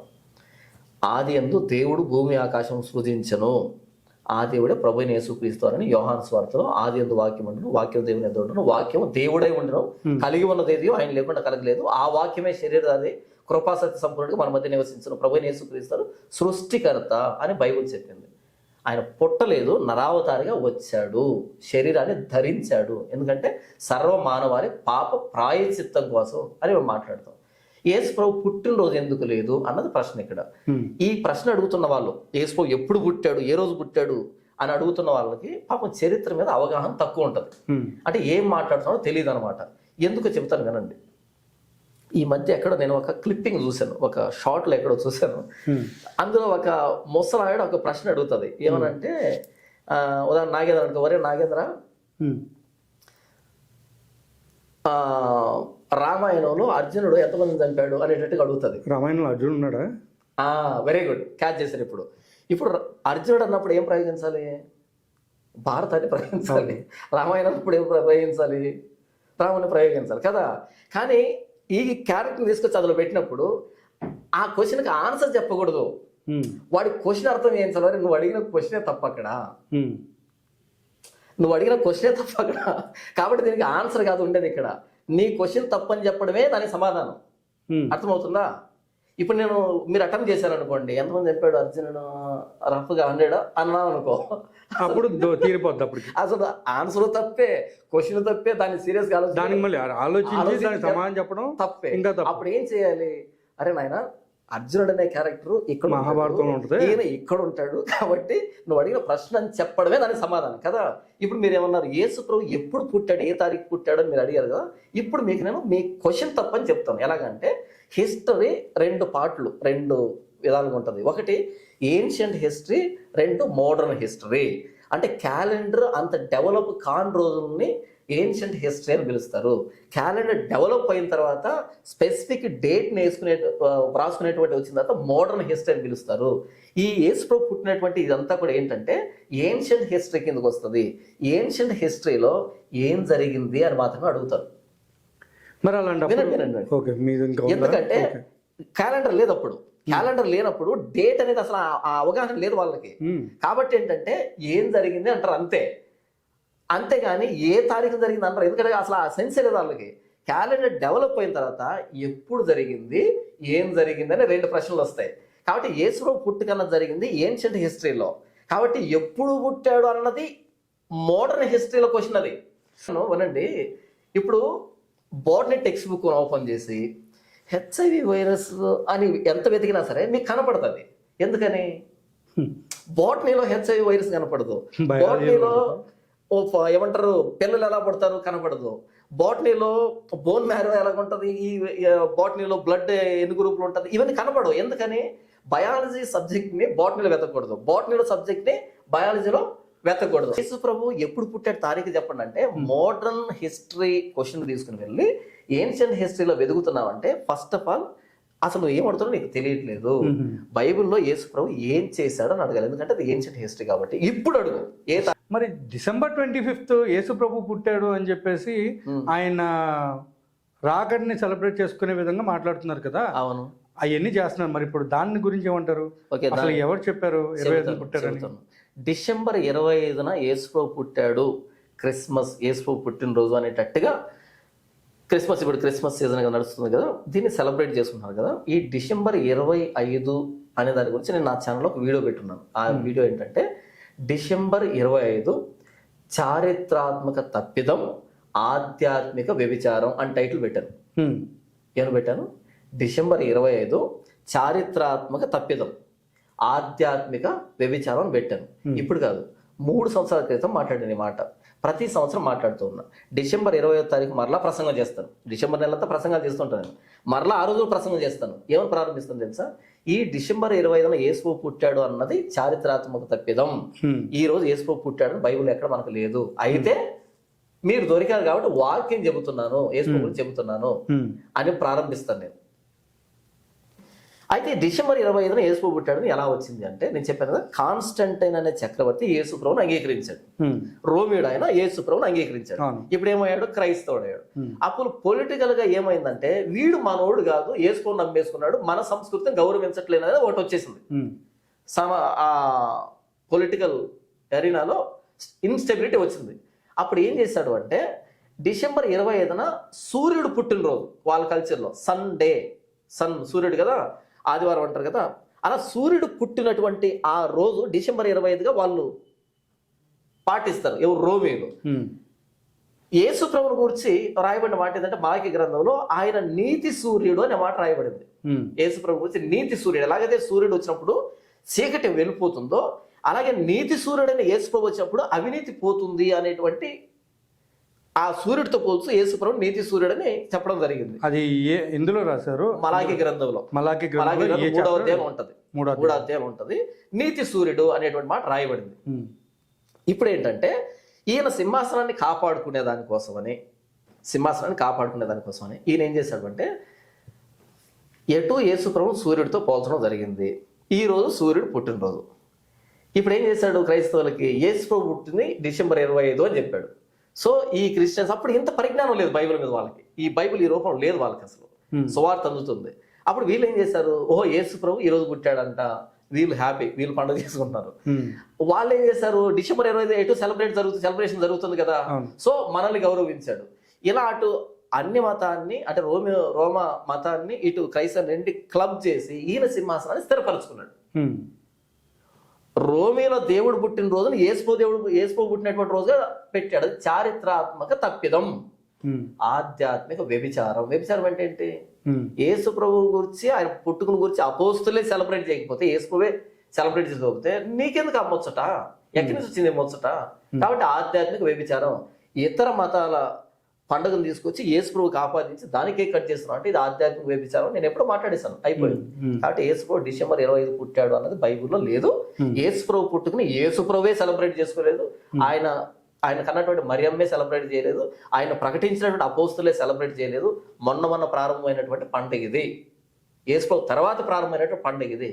కాబట్టి ఇది అసలు క్రైస్తవంలో పండుగలు లేవు. క్రైస్తవంలో పండుగలు లేవు.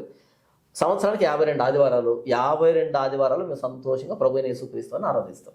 ఏది సమాజంగా కూడా అంటే 52 వారాలు కూడా పండుగతో సమానం. ఏది పబ్లిక్ గా.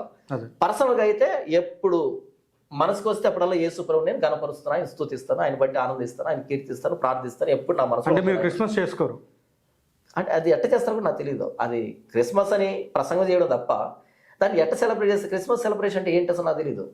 కేక్ తీసుకొచ్చి ఒక క్రిస్మస్ ట్రీ ఒకటి పెట్టి దానికేంటి మరి ఇప్పుడు బేకరీకి వెళ్తే ఇప్పుడైనా కేక్ దొరుకుతుంది. నేను క్రిస్మస్ ట్రీ దొరుకుతుంది. క్రిస్మస్ ట్రీ అసలు క్రిస్మస్ ట్రీ ఏంటి నాకు తెలియదు.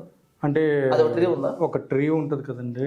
అది ఒక ట్రీ ఉందా? ఇప్పుడు మీరు బాటనీ బాటనీలో చెట్ల గురించి ఉంటాయి కదా, బాటనీ అంతా తిరగండి, క్రిస్మస్ ట్రీ అనేది కనపడుతుంది చూడండి.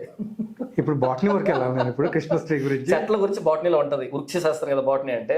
అక్కడ వెళ్ళి చూడండి, క్రిస్మస్ ట్రీ అని ఎక్కడైనా ఉందేమో చూడండి. ఓకే, ఇప్పుడు నేను అడిగే క్వశ్చన్ మీకోసం. మీకంటూ శత్రువులు ఎంతమంది ఉన్నారు? దశభాగం తీసుకునే వాళ్ళందరికీ నేను శత్రువునే. మిరాకిల్స్, అద్భుతాలు, స్వస్థతలు చేస్తామని చెప్పుకునే వాళ్ళందరికీ నేను శత్రువునే. టచ్ అని పడగొట్టే వాళ్ళందరికీ నేను శత్రువునే. అరటికాయలు ఇచ్చి పిల్లలు పుట్టిస్తాను వాళ్ళందరికీ నేను శత్రువునే. లేకపోతే బైబిల్ను దాటి పక్కకి వెళ్ళి ఏమైనా కథలు, పెట్ట కథలు, సోది కథలు చెప్పి మాట్లాడుతున్నా వాళ్ళకి నేను శత్రువునే. యేసు ప్రభువును గణపరచకుండా వాళ్ళు గణపరుచుకునే వాళ్ళందరికీ నేను శత్రువునే. చర్చల్ని పుణ్యక్షేత్రాలుగా మార్చి ఎక్కడికే రండి అని చెప్పినటువంటి వాళ్ళందరికీ నేను శత్రువునే. 50 రోజులు ఉపవాస ప్రార్థనలు, 70 రోజులు ఉపవాస ప్రార్థనలని సమాజాన్ని, అంటే క్రైస్తవ సమాజాన్ని జలగల లెక్క పీల్చి పిప్పి చేస్తున్నటువంటి దౌర్భాగ్యులందరికీ నేను శత్రువునే.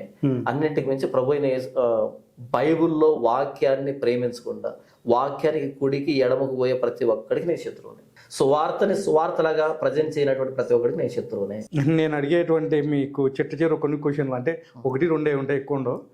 సో మీరు నమ్మేటువంటి ఏదైతే సిద్ధాంతాలు ఉన్నాయో ఇప్పుడు యేసు ప్రభువుకు సంబంధించి, అందులో పరాయి మతాలని అగౌరవించాలి అనే ఉద్దేశంతో ఉన్న వాళ్ళకి మీరు చెప్పే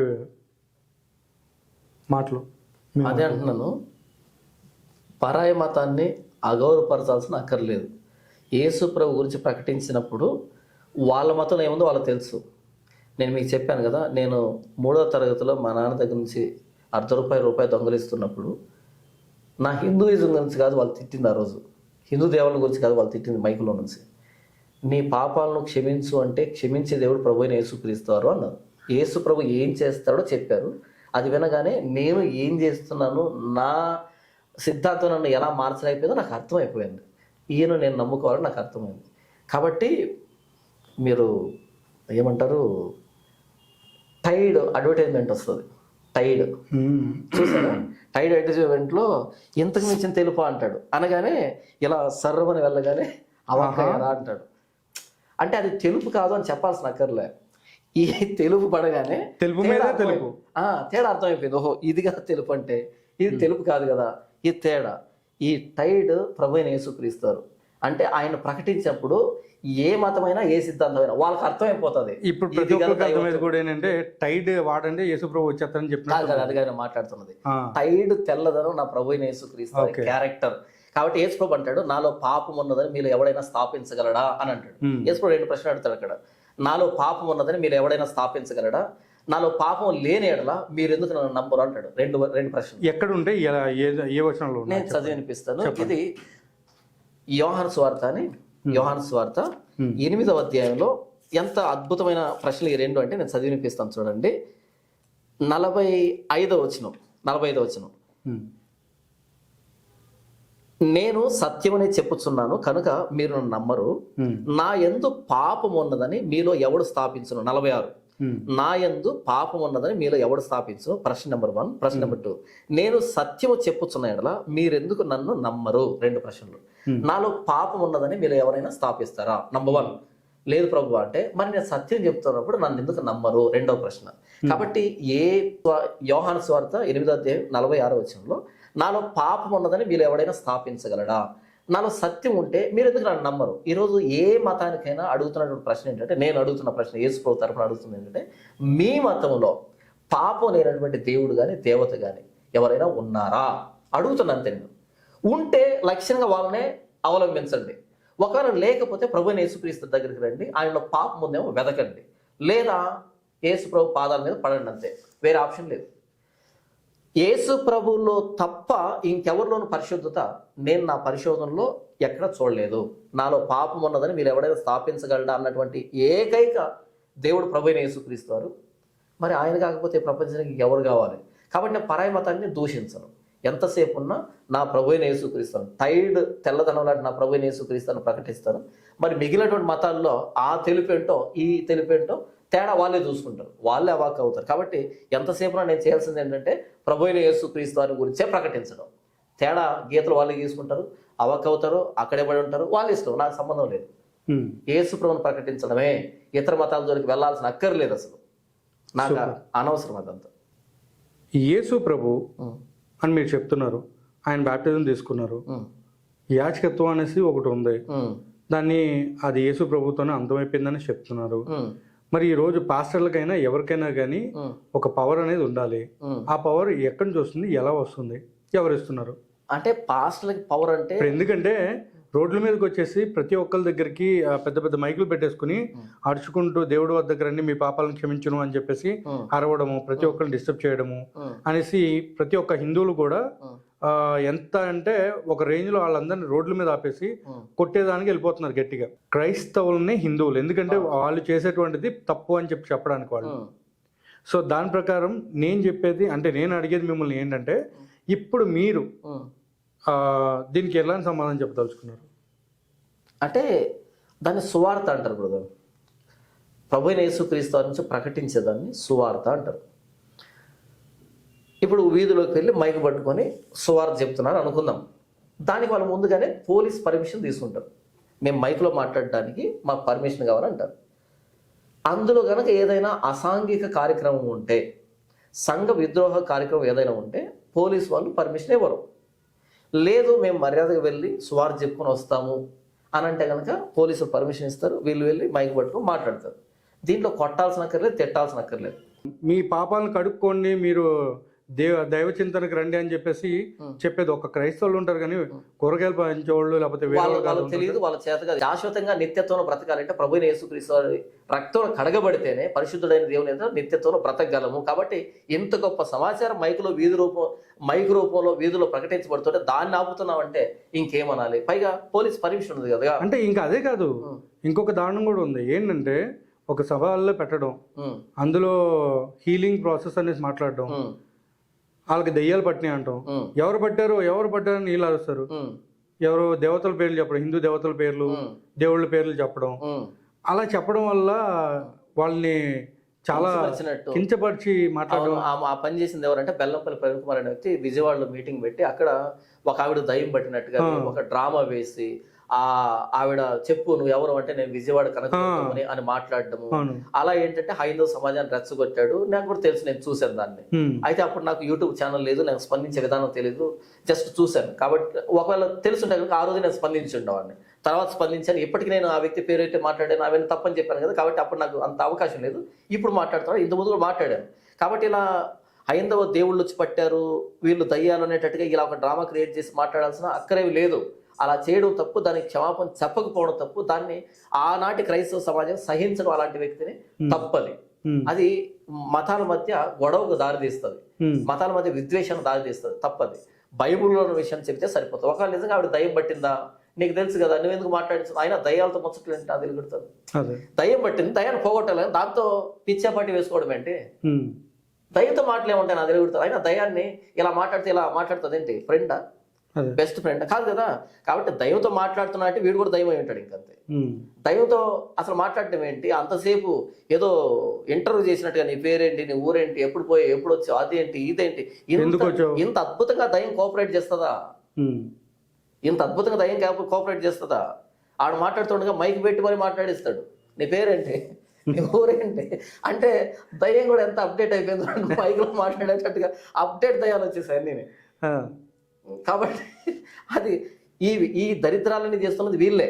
వీళ్ళని కార్పొరేట్ పాస్టర్స్ అని పిలుస్తాం మేము. కార్పొరేట్ పాస్టర్స్ అంటే వీళ్ళు ఈ మేలులు, క్షేమాలు, దీవెనలు, ఆశీర్వాదాలు ఇలాంటి వాటితోనే వీళ్ళు మనుషులు రాబట్టుకుంటారు. మనుషుల బలహీనతలను క్యాష్ చేసుకుంటారు వీళ్ళు. కార్పొరేట్ పాస్టర్స్ అని పిలుస్తాం మేము. కాబట్టి ఏంటంటే వీళ్ళు లెక్క పెట్టచ్చు, లెక్క మీద ఉంటారు వీళ్ళు, అందరు దరిద్రులు వీళ్ళంతా. కాబట్టి నిజంగా మిరాకిల్ జరిగితే, నిజంగా అద్భుతం జరిగితే ఎవరు చెప్పాల్సిన అక్కర్లే.